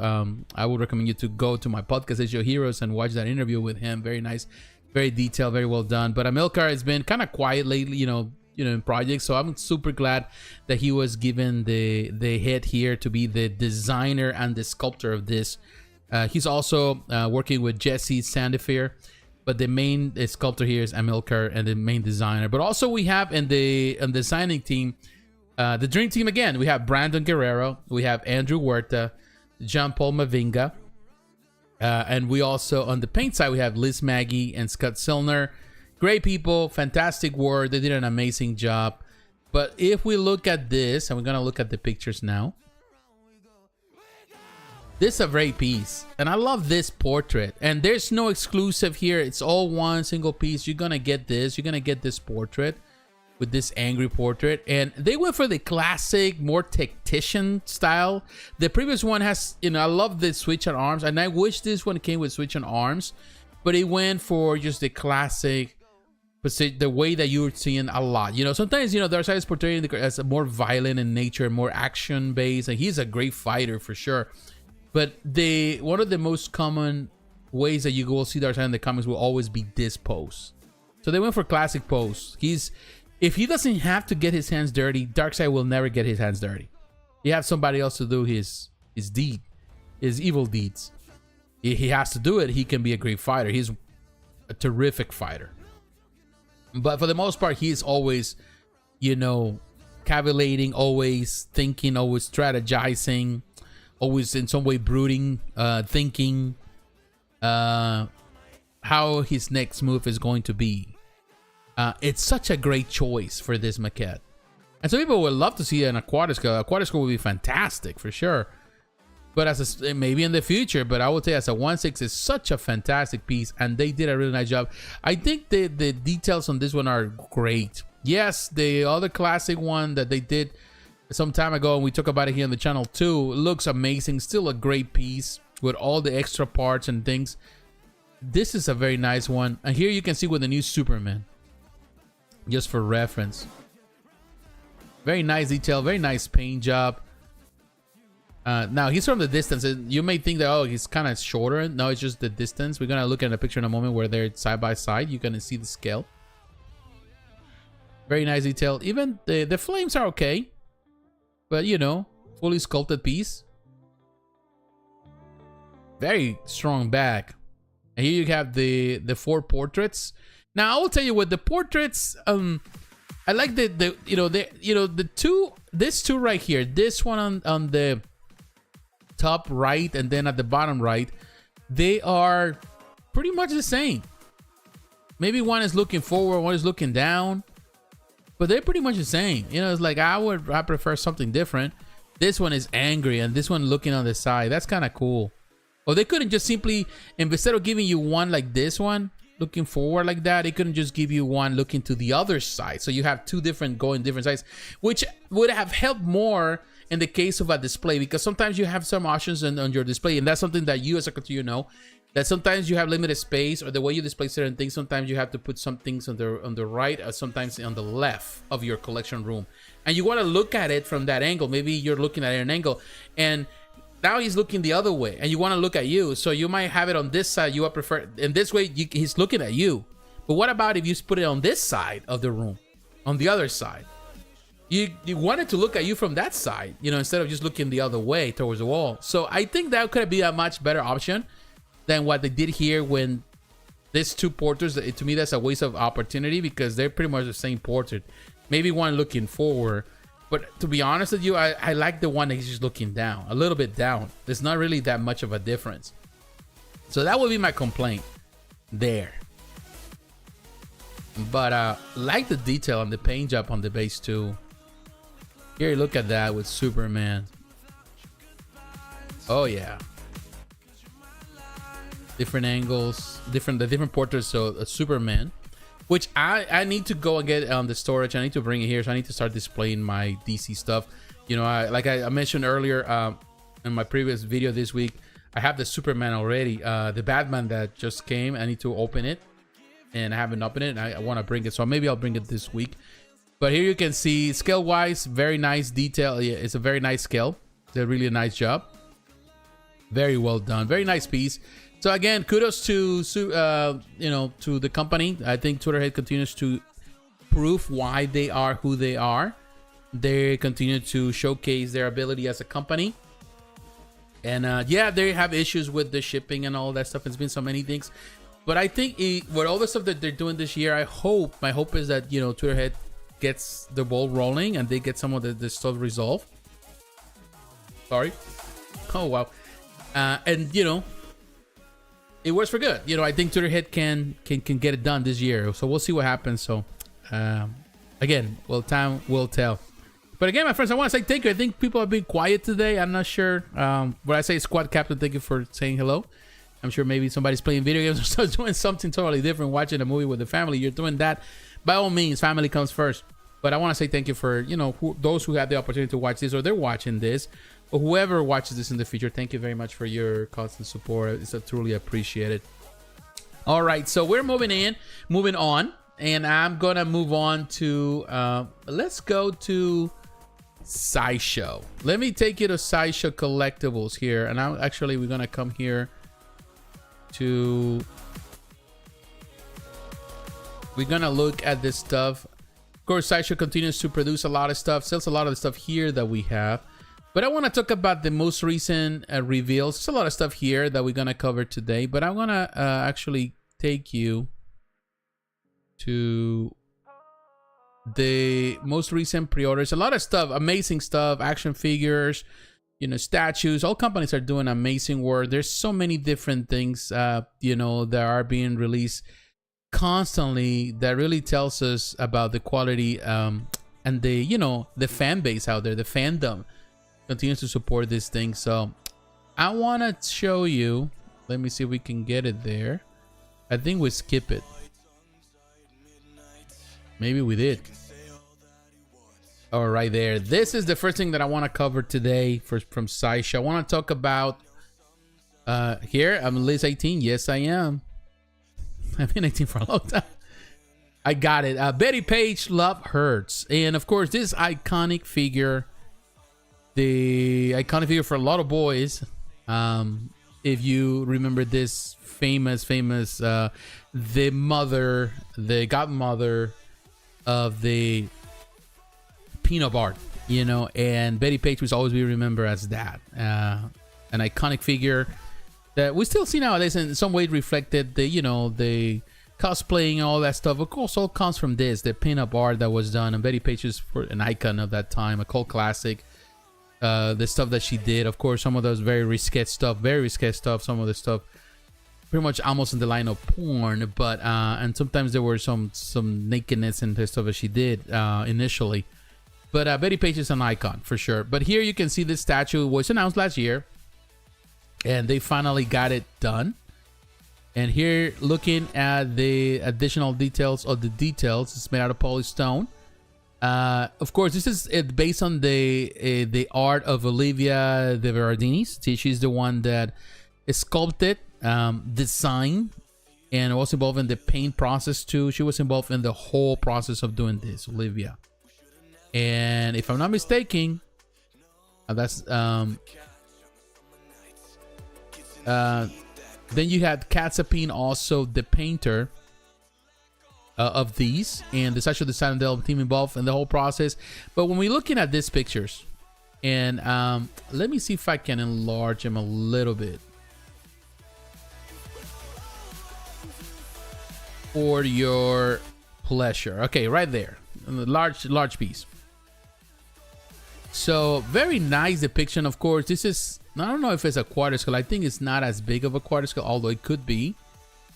This is a very nice depiction of her. Very cool looking, very sexy for sure piece. Very provocative, but very well done. And it's fully sculpted, which I like. Definitely like the way they did their hair. You don't really need to complicate yourself by doing, like, you know, anything else. I think if the piece comes out as well painted as it is here, this is going to be a fantastic piece. And here, of course, there is a companion art. This is an amazing angle for this piece. But when you look at this companion here with this art print with Olivia, it's going to be based on this art print. Is, you know, I think both pieces are going to work side by side really great. 17 inches tall, pretty tall piece for sure. Scale wise, this might be even quarter scale. Of course, she's sitting down.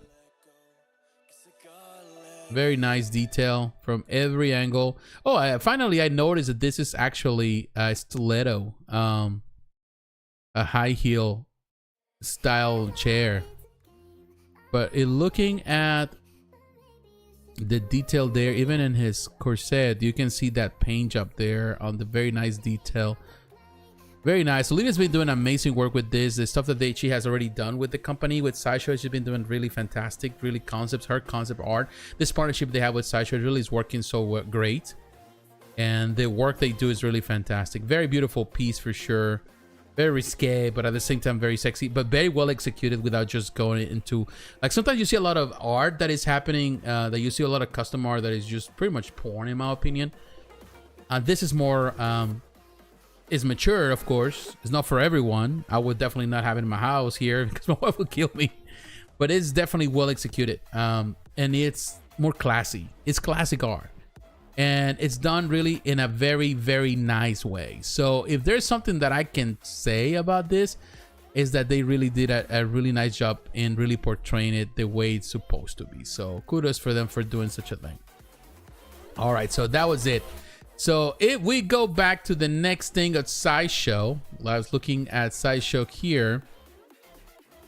The next thing on my list, I gotta talk about this piece that definitely was another great highlight of last year. The John Constantine, Just Another Exorcism Hangover. This is premium format figure. Looks phenomenal. This is phenomenal. When it was showcased last year, it was one of the biggest surprises for me, or one of the biggest highlights. Some people didn't like it. There's always going to be people that they're not necessarily fans of.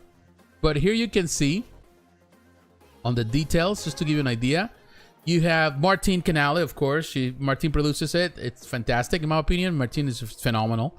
Jorge Villar, he's a sculptor. Richard Long, designer. David Fisher, painter. Bernardo Esquivel, another painter. Bernardo's been doing a lot of work lately, man. He's just busy. Anthony Mesta. So there's a lot of people involved in the painting here.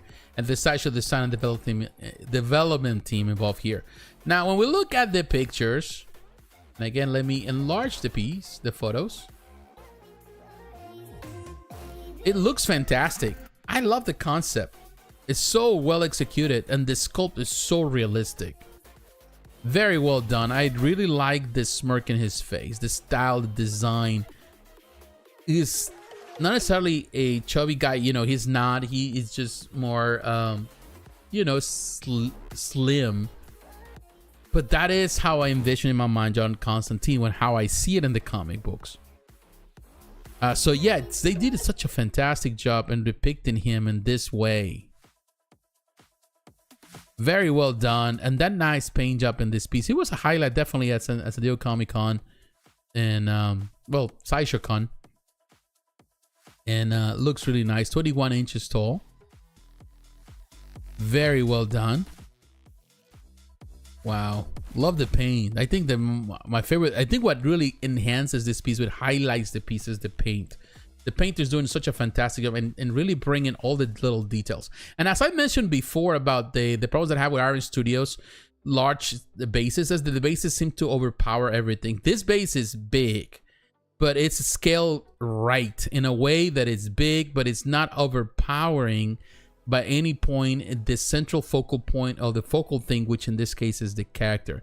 And as you can see, most of the color is on John Constantine as versus the other piece that I feel that there was a lot of color. And sometimes when you add too much detail, you run the risk in pieces to they lose focus on things. And that's the way you see with Iron Studios with the Hellboy and with the Lara Croft Tomb Raider dioramas that we see for 110. Here, quite a scale, you know, it's not the scale itself, it's just how much you add and the way you scale certain things within the concept. I think this is where the concept really applies so well. John Constantine looks amazing. You never lose focus of him. He is the central point. His portrait, his face, really well executed, really well painted. That is, to be honest with you, that is the focal point. When I see these pictures, what my focus is not in the base, it's on his portrait. Very well executed, very well done. Nice detail, fantastic. All fully sculpted piece. There's no mixed media. In my opinion, this is one of the best pieces of this. Perhaps one of the best pieces this year. You know, and I will tell you, Sideshow's been doing amazing work so far. We're in February and they have released a lot of pieces that in my opinion are going to be quintessential pieces eventually in some point. They're going to be maybe the best pieces ever in some cases for certain characters. We'll see. But look at the detail, the cigarettes, which of course uses chain smokers, so you can see that. All the detail there. The bottles, fantastic piece. Look at the detail there. It's such an amazing piece with all the little details. This is the way you do John Constantine. Again, they definitely did a really nice job with this one. Again, it's amazing to see this company continue to be as productive as they are, Sideshow. When they come up with these concepts, in these ideas, honestly, no one can surpass them. I think that is one thing that we have known and we have learned with Sideshow, is that when they are in bring their A game, they bring their A game. Nobody else does. So yeah, this is a beautiful, beautiful depiction, beautiful statue. Sideshow killed it again on this one, so you know, kudos to them for doing such an amazing thing. Now the next thing right there is Loki. Loki is the piece, in my opinion, a beautiful piece that was released this week. $1,000. Yes, people are going to complain about the price, but when we're looking at this piece, this is an outstanding piece. It gets me Doctor Doom vibes. You know, Doctor Doom, the classic Doctor Doom, that is one of the greatest pieces ever. I feel the same when I look at this. It's just the same vibe, the same concept. It's gonna be, if you have that Doctor Doom, this one side by side, that one is gonna be the way to do it. You know, a Throne concept, when it's done well, and definitely they did it a fantastic job here. This is sculpted by Steve Lohr. Richard Long is the designer. Bernardo Esquivel, another home run for Bernardo, did a really nice job. But when we're looking at the pieces, of course, the exclusives that comes with the extra portrait, and there is a regular version, and that it has just the classic portrait. But hey, I will go for the exclusive just because I can have the extra portrait. This modern depiction of Loki is nothing wrong with it. I think it has grown in popularity also from the actor of the MCU has bring it, and it's been depicted this way in the comics more often nowadays. So it's great, but you have the classic. That classic is great. I love the classic, but that is the modern portrait also looks fantastic. And the fact that you can change it, that makes it so great. Such a fantastic depiction of Loki.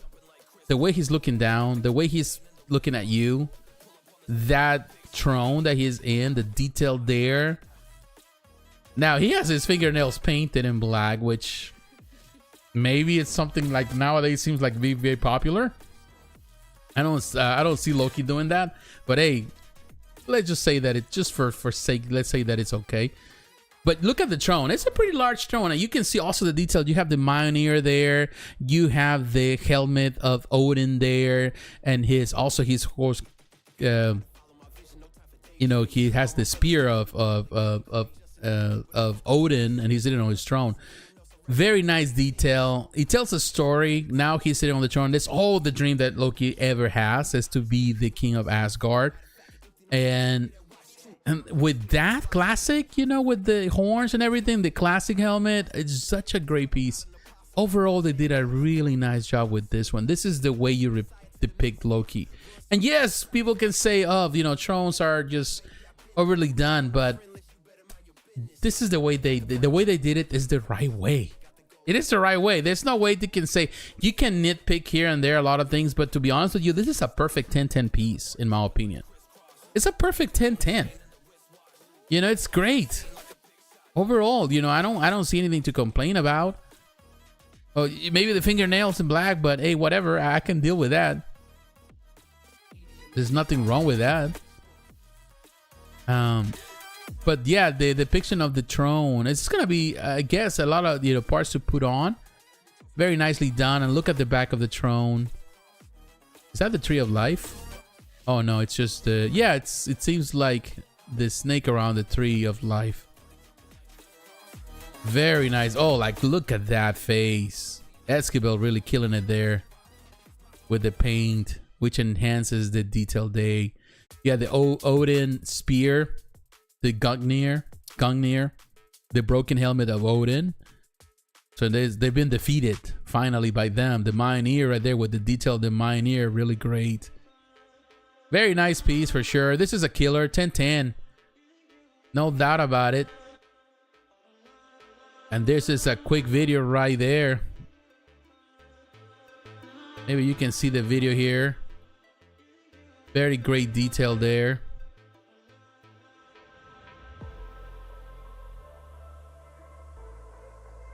From every angle, a fully sculpted piece, looks fantastic. This is definitely a winner in my opinion. One of the best pieces that, in my opinion, Sideshow has revealed this year. So yeah, I will tell you, definitely when we're looking at Sideshow, Sideshow has been doing amazing. I think Sideshow has the potential in this year to really kill it. They are doing it, and the proof is here. You know, you can see it. You know, they're really doing really fantastic work. So there's no doubt in my mind the potential of Sideshow this year to do great things. All right, so let me take my second and final break of the night. I want to say thank you to those who are taking time to watch. I'm not sure if you are watching or not. You never know. But I want to say, you know, I want to say to everybody, thank you very much for being here with me tonight. I am, again, taking the last break. And when I come back, I'm going to cover Prime 1 Studio. And I'm going to cover PCS Collectibles. And, of course, then we call it a night. But I want to say thank you very much for being here with me. So stay tuned. I'll be I'll be right back.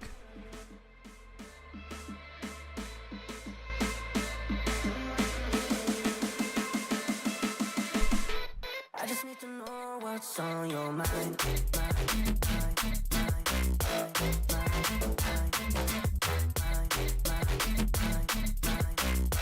You can call my name, I'll be alright.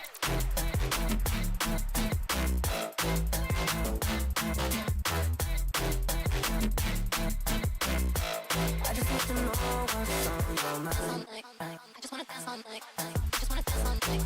I just wanna dance all night. Dance all night. Dance all night. I just wanna dance all night. I just wanna dance all night. I just wanna dance all night. Dance all night. Dance all night. I just wanna dance all night. I just wanna dance all night. I just wanna dance all night. Dance all night. Dance all night. I just wanna dance all night. I just wanna dance all night.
Oh, yeah.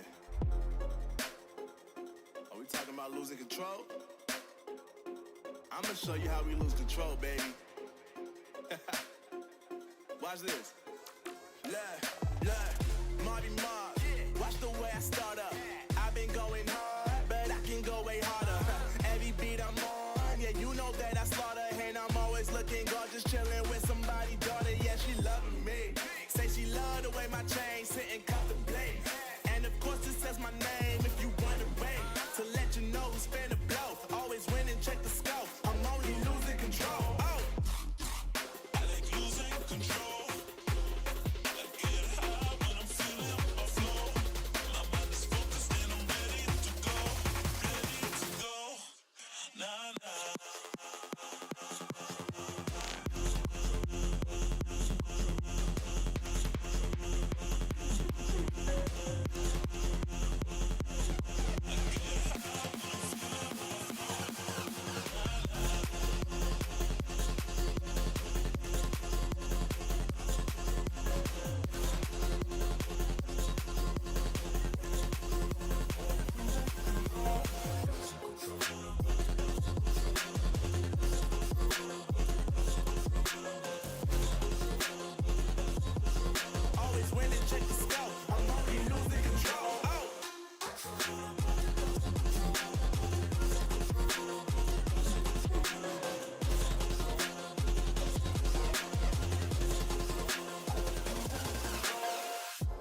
Consumed in my mind, can't seem to break away.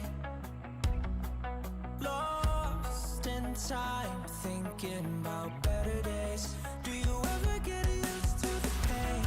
'Cause I don't know if I can do this again. Now you got me wondering why you let me die alone inside. I died for you, I cried for you, I tried for you. Tell me why you left me bleeding. I died for you, I cried for you, I tried for you. Tell me why you left me bleeding.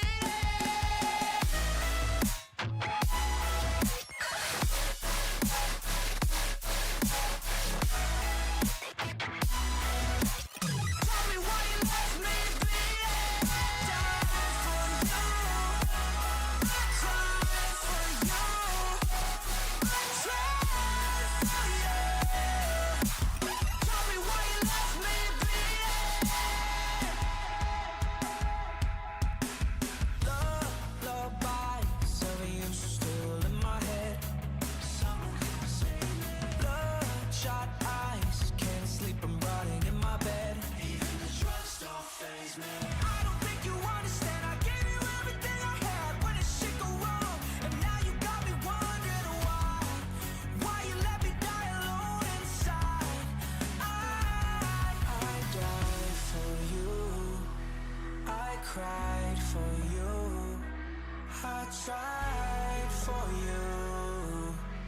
Tell me why you left me bleeding. I died for you, I cried for you, I tried for you. Tell me why you left me bleeding.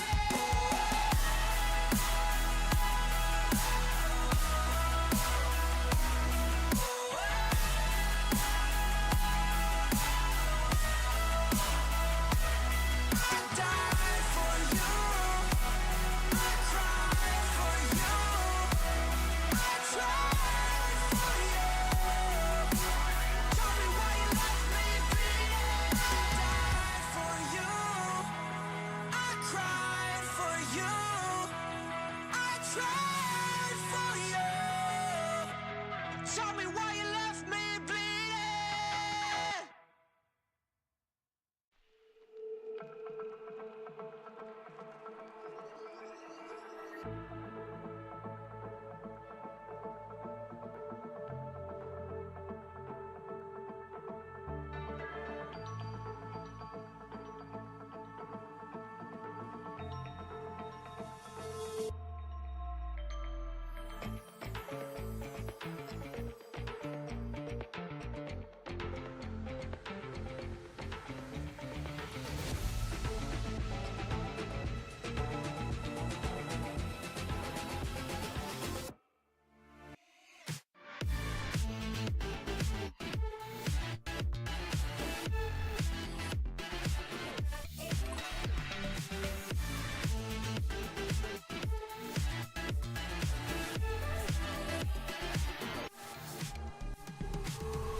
All right.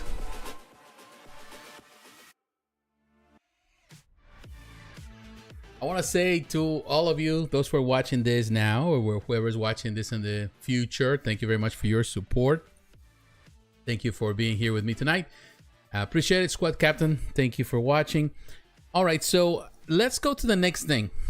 let's go to, and we're gonna move from Sideshow. I want to take you to Prime One Studio,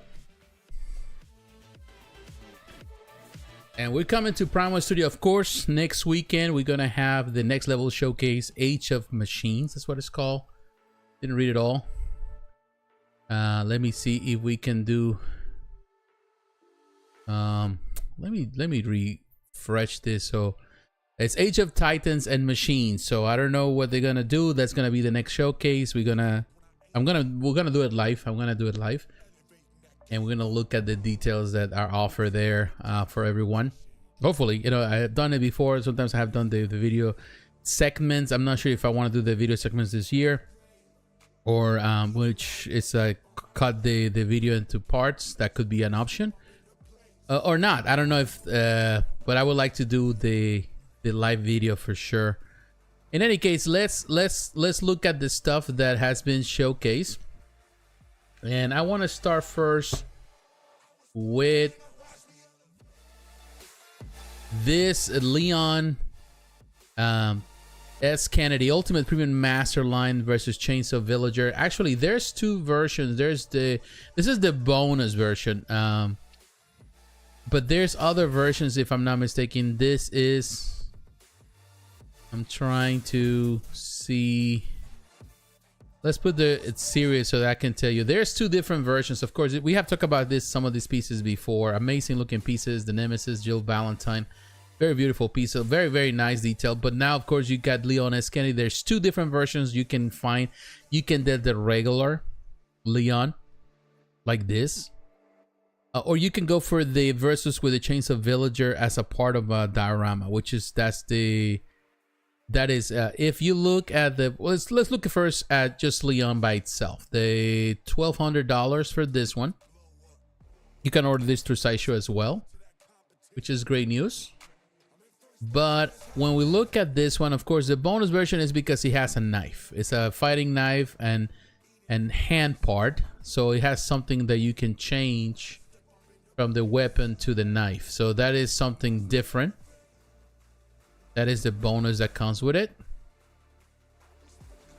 Very cool bonus. And of course you can have just the regular with the handgun. And here you can see the swappable parts.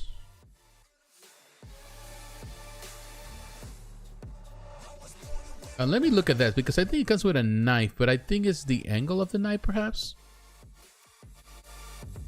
or the type of knife that is using.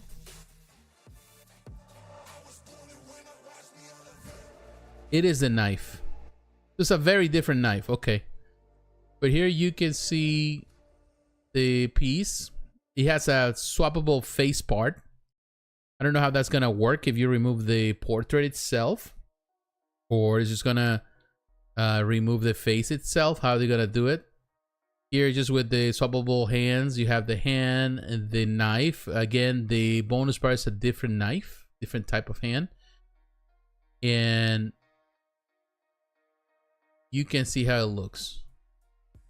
The swappable weapon and hand part with the bonus, you can see the type of knife, serrated knife, and this is more of a dagger. So that's kind of cool. And the base, you know, there's a lot of detail in that base. Very cool. If you only want Leon, then definitely you go for this. Very nice detail there, of course, on the base, the skulls. Always Prime One Studio. Even the chicken, the hand with the eggs. This is a golden egg. And nothing wrong with this one. Definitely is very nice detail with this piece. And definitely for fans of Resident Evil 4, they're definitely going to love this piece. Now, let's say that you want to go for the exclusive part, or the one that has more. You got the Chainsaw Villager to go alongside it, and this is, here you can see, of course you get the same bonus part, which is the dagger knife, but the detail on this one is a lot more. Not even the villagers, there's another one at the bottom too. So of course, you're paying more money for this, and you get the same parts, but of course, the difference here will be the villagers and the detail. And it seems that it's more of a companion piece and a proximity piece that you attach or you get close to. It seems like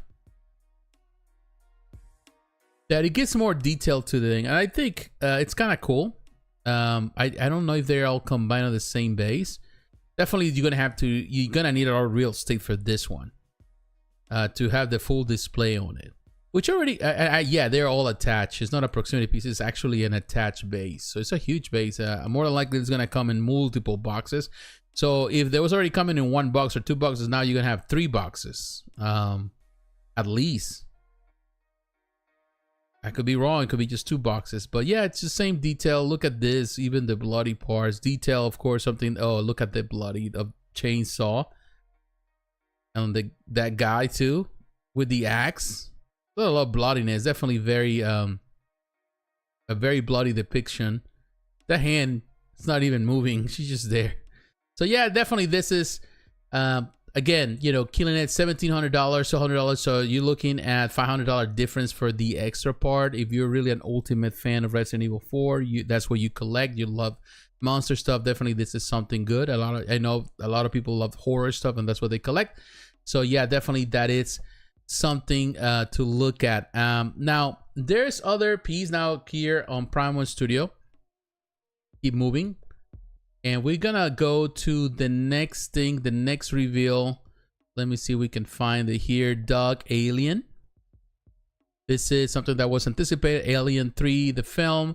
This is the DX bonus version. The edition size is only 500 pieces. For the regular version, it's going to be this close. That one is $2,000. You get $1,300. No, $2,300. I'm sorry. That's what you got. So the difference is $300 just for the deluxe bonus version. So very pricey for sure. Very pricey. And this XL version, you know, some people, you know, will be dissatisfied, of course, because of the previous Dog Alien. Supposedly this is going to be more accurate on the scale. Who knows? It's going to be larger, perhaps. You know, it has more detail. The bonus part, of course, you get the Xenomorph. The Queen Face Hugger that comes with it. Looks more like a scorpion. That's going to be added as a bonus. Pretty large too, dimension wise. And here you can see the scale of this Dog Alien. Huge piece, huge base, some great detail there, but definitely not for the faint of heart. You had to have serious cash to really buy this one. The swappable hits, you also have swappable parts, you know, so there are a lot of things you can do. The extended, you know, mouth coming out of the mouth, all that stuff. Interesting. Also, you get if you want to display the face apart, you have little bust thing where you can put the extra head. Although the colors seem to be very mounted. There's a lot of different versions of color brown there and green. Some yellow, you know, brown, some oranges. So definitely there's some that very neutral, kind of like earthy colors. Very nice. A lot of detail for big fans, but honestly, the price point is perhaps the biggest concern here. Is, you know, how much you're paying for this piece. It comes with, of course, here Alien 3. That it's the little logo there. Actually, I think there's 3, as you can see. This one, just cool. This one is not bad. I like the one with the green. I think you can change that. Yeah, you can change that part, whatever you feel like it. If you like that one, I think the one with the green is more accurate to the films. I think that's the one that probably is the best. Man, there's a lot of pictures and different angles, so many details there.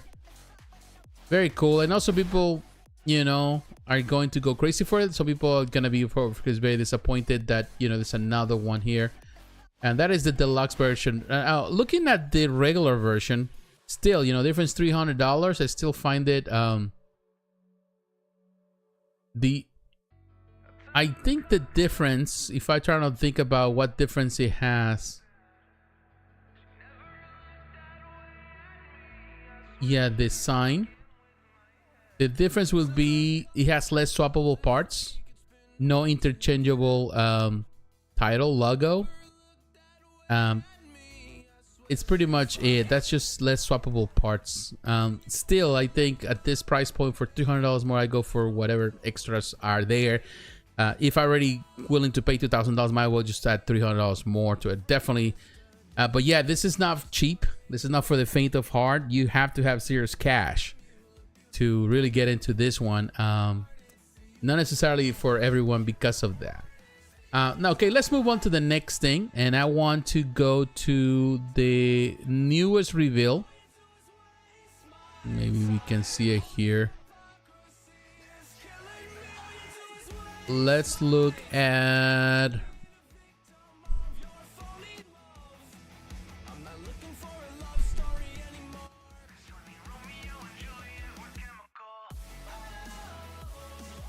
Trying to go to the Lord of the Rings here and see if we can see it. It's... They have done some changes to the website that I'm not really a fan of. It's make harder to locate things. Here you can see, of course, all the pieces that we have. Lord of the Rings, one of the best collections they have, in my opinion. One of the very popular. A lot of the Lord of the Rings fans. And here we have the Dark Lord Sauron. This is the bonus version. It's $1,900. Very pricey. This is what scale again?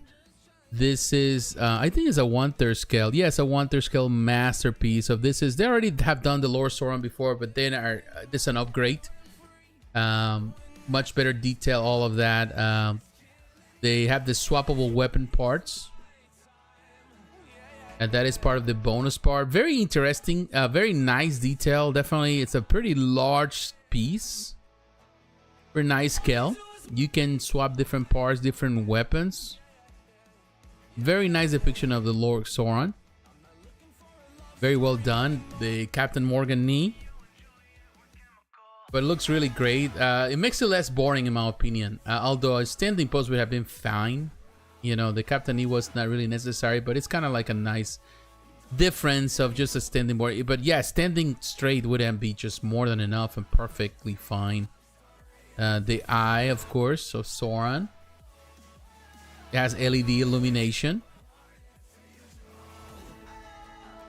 from different angles. Yeah, that's mixed media right there. Something that people wouldn't like. The spear, all very, very cool detail. I like the texture of the armor.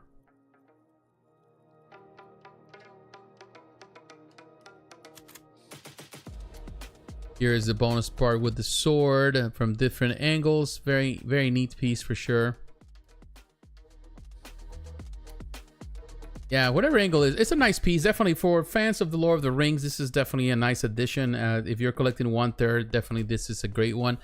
But again, the price point is the part what is really affecting things. And now with everything that's happening in the world, how the price is going to be with shipping, that's something that we have to be concerned.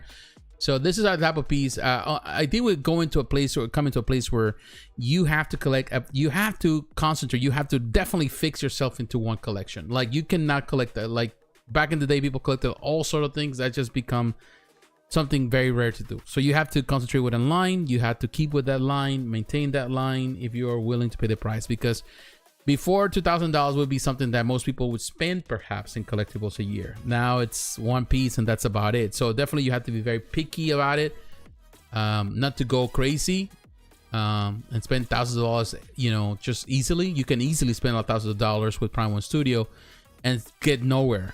So I think you have to be very picky. So if you're really building a Lord of the Rings collection and you need to have a 1/3 scale Lord Sauron in that collection, then definitely by all means this is definitely the ticket, but not a cheap one for sure. But yeah, again, Prime One Studio, really looking forward to what they're gonna showcase in next weekend. We're gonna be in tune for that. We're gonna be probably streaming this live video and see how it goes and see how we like it, you know, how we like the stuff that they present there.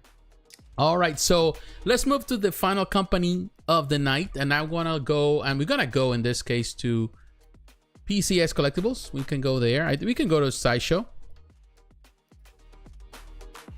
but sometimes come into PCS because PCS has been doing their own exclusives. I'm gonna actually use maybe here.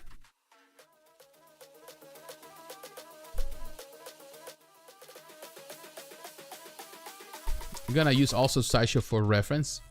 We'll come back. But many other companies you can see are doing amazing stuff. We're gonna talk about a few things that were released recently. We're gonna talk about that Casey Jones. I'm gonna use that as reference. But here, that's a beautiful piece. That Casey is amazing. All right, so these are the newest releases from PCS, but I'm gonna look at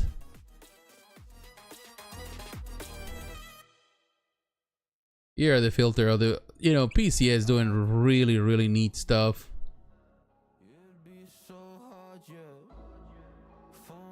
But before we get into the details here, of course, all the stuff that they have done, the different pieces they have done, which really amazing stuff you can see here. With the Street Fighter stuff, the, you know, Ghostbusters stuff, you know, they did really fantastic last year, honestly. You know, they did such a really nice, there was a lot of great details there. That Ash looks amazing for sure. So they did really good. That Optimus Prime and Michelangelo looks great. The Crow looks really fantastic. You know, they're really nice. But I want to talk about on the pre-orders. I'm gonna go here because I'm not sure if they have some sort of discount. Sometimes PCS is giving like exclusive things, like this is the deluxe edition, and if you come directly through them, they can get you something. There's an additional $75 5% off back-end PCS loyalty points when item ships. But there is here Casey Jones. When you look at that, that is such a great detail. Of course, they've been doing, oh, I didn't notice until now. Look at the the Foot Clan ninja soldier there at the bottom, beat up. But man, the detail, the modernize it, you know, it's really great. This is the collection that has been, the Kuchar Brothers has been involved. And the Kuchar Brothers are amazing, and the detail, they really did fantastic. I think Kuchar Brothers are also part of this. Very nice detail. Very nice scale. This is a 1/3 scale. Really is fitting well with the others. Very great. I love the detail on this piece. Man, that Foot Clan has been beat up. Even like has the katana, the swords. You know, he gets killed, man. Look at his bat. He has nails in it. Like, dang. Includes exclusive swap outs. Wow. Yeah, the different weapons you can use. Very nice. And the portraits, also different portraits and different angles. Very nice. Look at that. Wow. The shuriken's there. Look at that guy. He's done. Well, that's a robot, but he's done. Wow. Very nice detail here. 42 pictures, man. And they did such a fantastic job with this one. Look at that Foot Clan soldier. Whatever is left, man. He was just cut to pieces, man. Wow. Very nice detail. Very nicely done. This is the exclusive. And yeah, I will tell you, go for the exclusive.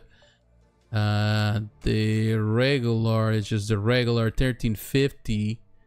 The Sideshow, I think Sideshow also offers both options, the deluxe and the regular, which is great. Very nice. Definitely Casey Jones looks amazing. Now for Robocop fans, let's see if we can look at that Robocop. If it's available here, you get the Robocop ED 2009, $3,100. This is expensive, but it's a 1/3 scale. You can, of course, pay in full, non-refundable deposit, make do the payment plan, all of that. This is great. I don't know if they give you the details, something that I dislike that they don't really give who is involved there. But yeah, you can see some of the detail. Oh, that's a nice Wolverine for sure. But let's look at this. This is the reason why we're here. Look at ED. Wow. That is a huge piece. Look at the dimensions, 34.5 inches tall. That's a pretty high piece.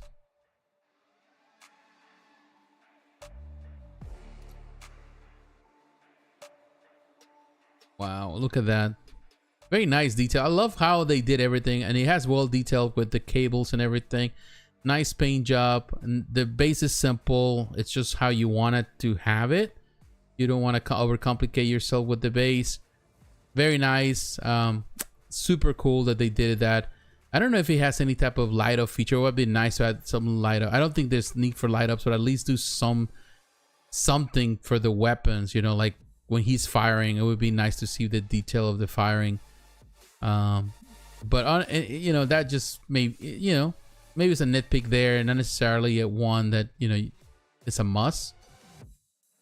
But look at the detail, the cables. They did such a fantastic job. It has such a much detail. I don't know where they got all the details of the idea of the concept. Definitely they have to access the original details of this, of course, and just to bring it to life. But it's so well done. So well done. I remember back also during the Robocop. I remember the Robocop cartoon. I used to like that cartoon too. And the video games, of course. Such a great franchise, in my opinion, that needs to be revived again. Of course, we had a few years back, we have the remake, all that. It was okay. I like it. Not a problem with it. But definitely, we need one that really actually is closer, pays more homage to the original movie, the franchise. But yeah, it's a very cool piece. Very nicely detailed. Very well done. I would say that they did a really nice job with this one. OCP symbol in that base. And that is the Robocop. Look at the difference with Robocop. It's a nice. Very nice. Well scale. They're going to display side by side very nicely. So yeah, I will tell you, they did a really nice job. Again, the company doing really amazing work. Look at this. Definitely, that's a nice picture. Nice showdown. Again, PCS kind of dormant for the first part of the year. Came in strong, and they're showcasing why you have to consider as contenders. They're really doing some really nice job. Very nice piece. If you have the dough for it, go for it. Nothing wrong with that. Now the next thing we're going to showcase here,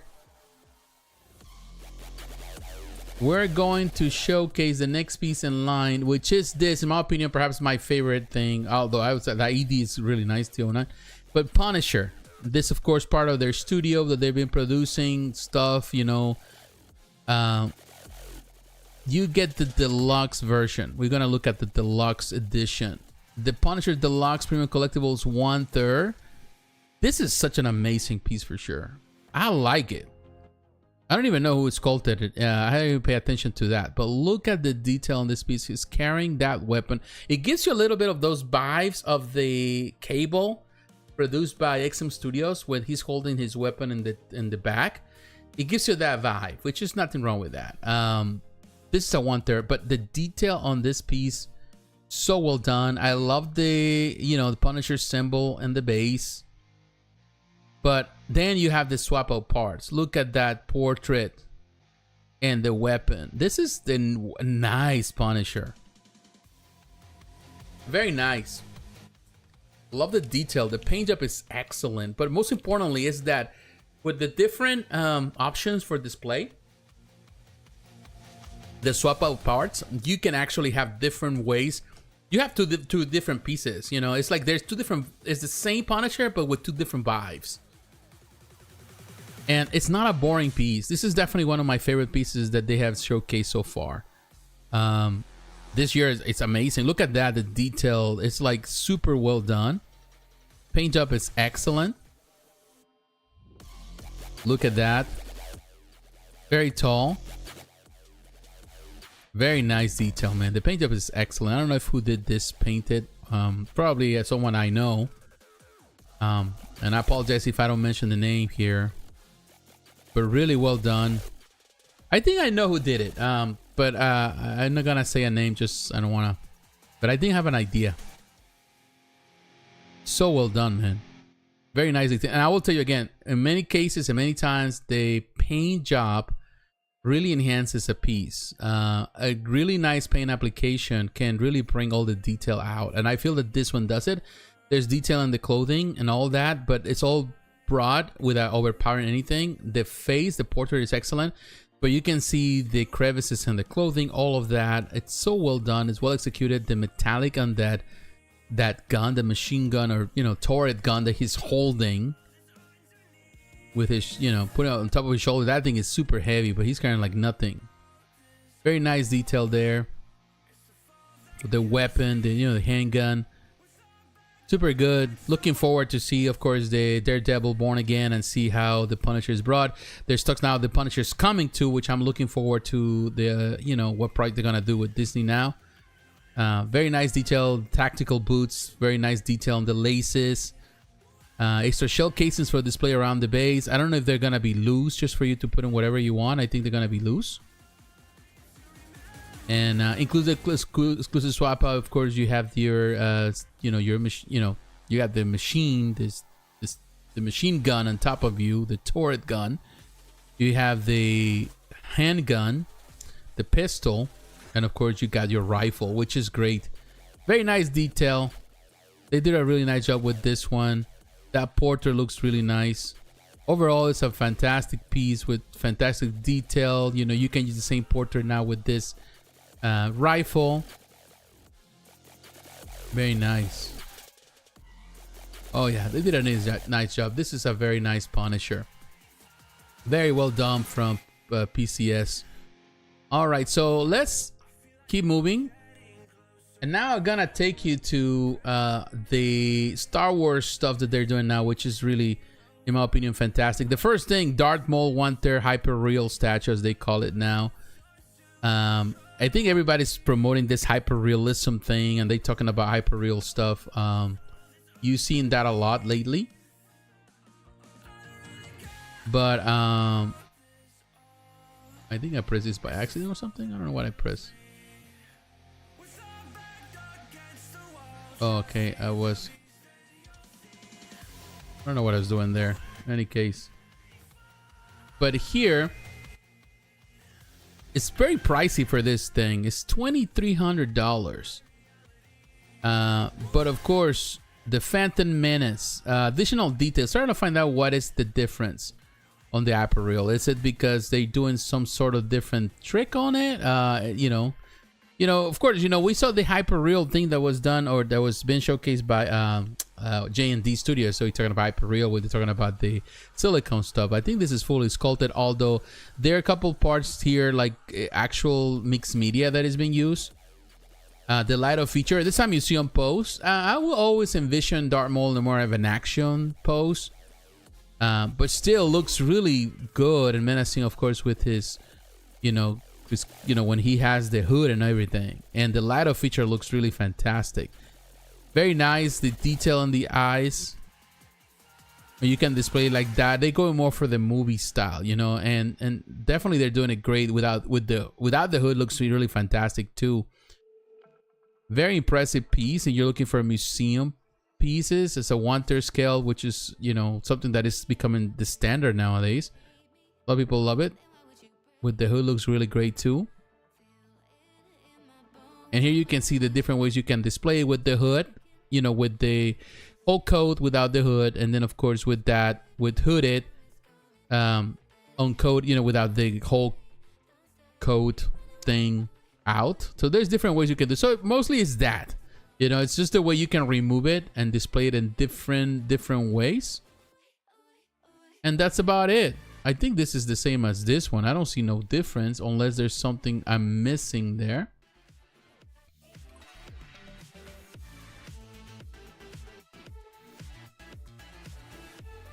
Very nice detail at different angles.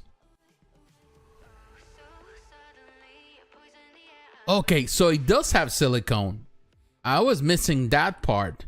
I didn't know that. Now I know it's silicone. Silicone portrait. Okay. So they also want to go into the silicone route. Okay, okay, I see how it is. That is the reason why they call it as hyper real now. Okay. And still, you know, it seems like we seen this increase in silicone from companies, and I didn't know that actually PCS was in the also jumping into that wagon. The base I like. The boots, the detail in the clothing look like real shoes. Very nice detail there. And there is like this on the base. And it does, I think, has a light up as well. It shows this events, of course, of that fight on the Phantom Menace, where he confronts, of course, the other two, which is a very fundamental part of an aspect of that film and of the story of the prequels. And of course, you can see the marking on the floor. So yeah, definitely, this is about it's about to go down. And he's about to fight. So yeah, it's cool. Very nice concept. Very nice piece for sure. Definitely they did a really nice job with this one. Now, the final piece for the night, but also the final piece from PCS, is this one right here. The Darth Vader fine art bust. You know, I'm not necessarily a big fan of this bust with so many things happening, but I can give him PCS kudos for their actually pushing the envelope, and things are different and new concepts and ideas. And this tells a story. It's the story of Darth Vader into into one bus. It's $2,200. It's life size. It's 1-to-1. Which, how big that is, because it's a life size, it means that this is the portrait of your face. So the bus might not be, well, it might be big, but not super big. And here you can see you have the statue of this two in this fight, of course. Anakin fighting his master. The apprentice trying to defeat the master. It looks so good. Even the statue, just the statue itself with the fire, the lava in the background. That is a nice detail with the light of feature. Very nicely done. Very nicely done. Here's the dimensions: 22 inches in height, 17 in width. So it's not necessarily super huge. It does have a footprint, but it's not a bad footprint. So it's actually manageable in display. And here you can see, coming from the fire of that battle, of course, Darth Vader extending his hand. Very nicely detailed there. And of course, you can see how, wow, look at the detail there with the Death Star. And here you can see Darth Vader's creation and to the Emperor. Wow. Very nice. It's just a very nice detail. Some of the aspects, of course, of the persona, of the creation and the transformation, of course, of Anakin into Darth Vader. Very, very interesting concept, and definitely has light of features. Very well done. And I like the Death Star in the background, and it's the whole thing. Oh, look at this. I didn't notice until now. This is mostly based on the comic books, really. And of course, it's been introduced this is the Darth Vader's palace, which is in the same location where he was created, where he created that place. Oh wow, very nice detail. Very well done. This is a fantastic bust for sure. Very well done. Very, very nicely done. Wow. Very nice bust for sure. I will tell you, of all the different things they have done with the Carnage, of all the different busts that they have done with Carnage, they have done, of course, Planet Hulk, and they did other than, I don't remember right now. I'm trying to remember. I think from all the different busts that they have done, this is perhaps my favorite, because I feel that they managed to convey everything without feeling too busy. I think it conveys a very nice, it's in a nice way. Oh, look at this detail here. Of course, this is the destruction of Death Star. I didn't know that scene part there. So it's really telling the story of the original films and the prequels and how everything connects. So it's such a well done, and definitely the depiction here of these two fighting. Wow. Super well done. Very nice detail. Even at this angle, that looks amazing. Fantastic job for sure. So, oh, what can I say, guys? You're really very fantastic piece. You can again go to Sideshow. They're all available at Sideshow. Even the special bonus here, nothing is different. Casey Jones has a deluxe there. I think the only one that I see that is different is the Punisher. You get the regular Punisher here. If you want the oh, actually, you got the deluxe here too. So yeah, you have the same options here on Sideshow. So technically you can go to Sideshow, you can order there, or you can do it directly through PCS. And also when you do it through PCS, you get some extra bonus points that you can use in the future. So that is good. So what can I say, guys? Really now really coming to the end of this video. I want to say thank you very much for those who watched. There were not many watchers. Of course, we have been missing in action for a little bit, and that really takes a toll. But in any case, I want to say thank you very much for your support. Also for supporting me for the last 12 years as a content creator since my first videos. But most importantly, thank you for your friendship. Thank you for being here with me. I know some of you may not have the opportunity to watch this video tonight. Maybe you watch it in a future future time. You can watch. Of course, I'm going to have tomorrow. I'll have in the morning. I'll have the timestamp so you can actually use this for reference. But yeah, definitely there's a lot of things to be looking at this year. I definitely want to, you know, grow this channel again, start investing time in this channel, but actually do it smartly. It's not about just producing content for the sake of content. It's about just doing things that actually are helping and actually are fun, and they definitely build the channel properly. It's definitely there's gonna be more reviews of Toy Fair. I might talk about the stuff at Toy Fair at this, more than likely this week, make a video about the highlights for me, the things that were important in Toy Fair. Stay tuned for that video. Definitely also other videos. I was doing the video, to be honest, I did the what if video and I never finished it, and I'm probably gonna upload the what if show, the final season. I couldn't finish it, but it was technically at the end of finishing it, so I'll probably upload it just, you know, just to get rid of it. Maybe that's gonna bring many viewers. But this next weekend, really looking forward to what Prime 1 Studio is going to showcase this year. We'll see on this particular showcase. We'll find out more. Interested to see what reveals are going to happen there. But I want to say thank you very much for your support. Thank you for being with me. Stay tuned for more videos as things are kind of still in the house, and I start doing things because I still also have a lot of work to be done. Still accommodate, help my wife. Also need to bring more of my stuff here to work on this. Those are time-consuming projects, and I'm not gonna be able to focus 100% into making videos. But gonna try to work on those things and cover as much as we can, and continue having and bringing content for you that you can enjoy. But thank you very much for your support. Take care, my friends. God bless. I'll talk to you again. Bye bye.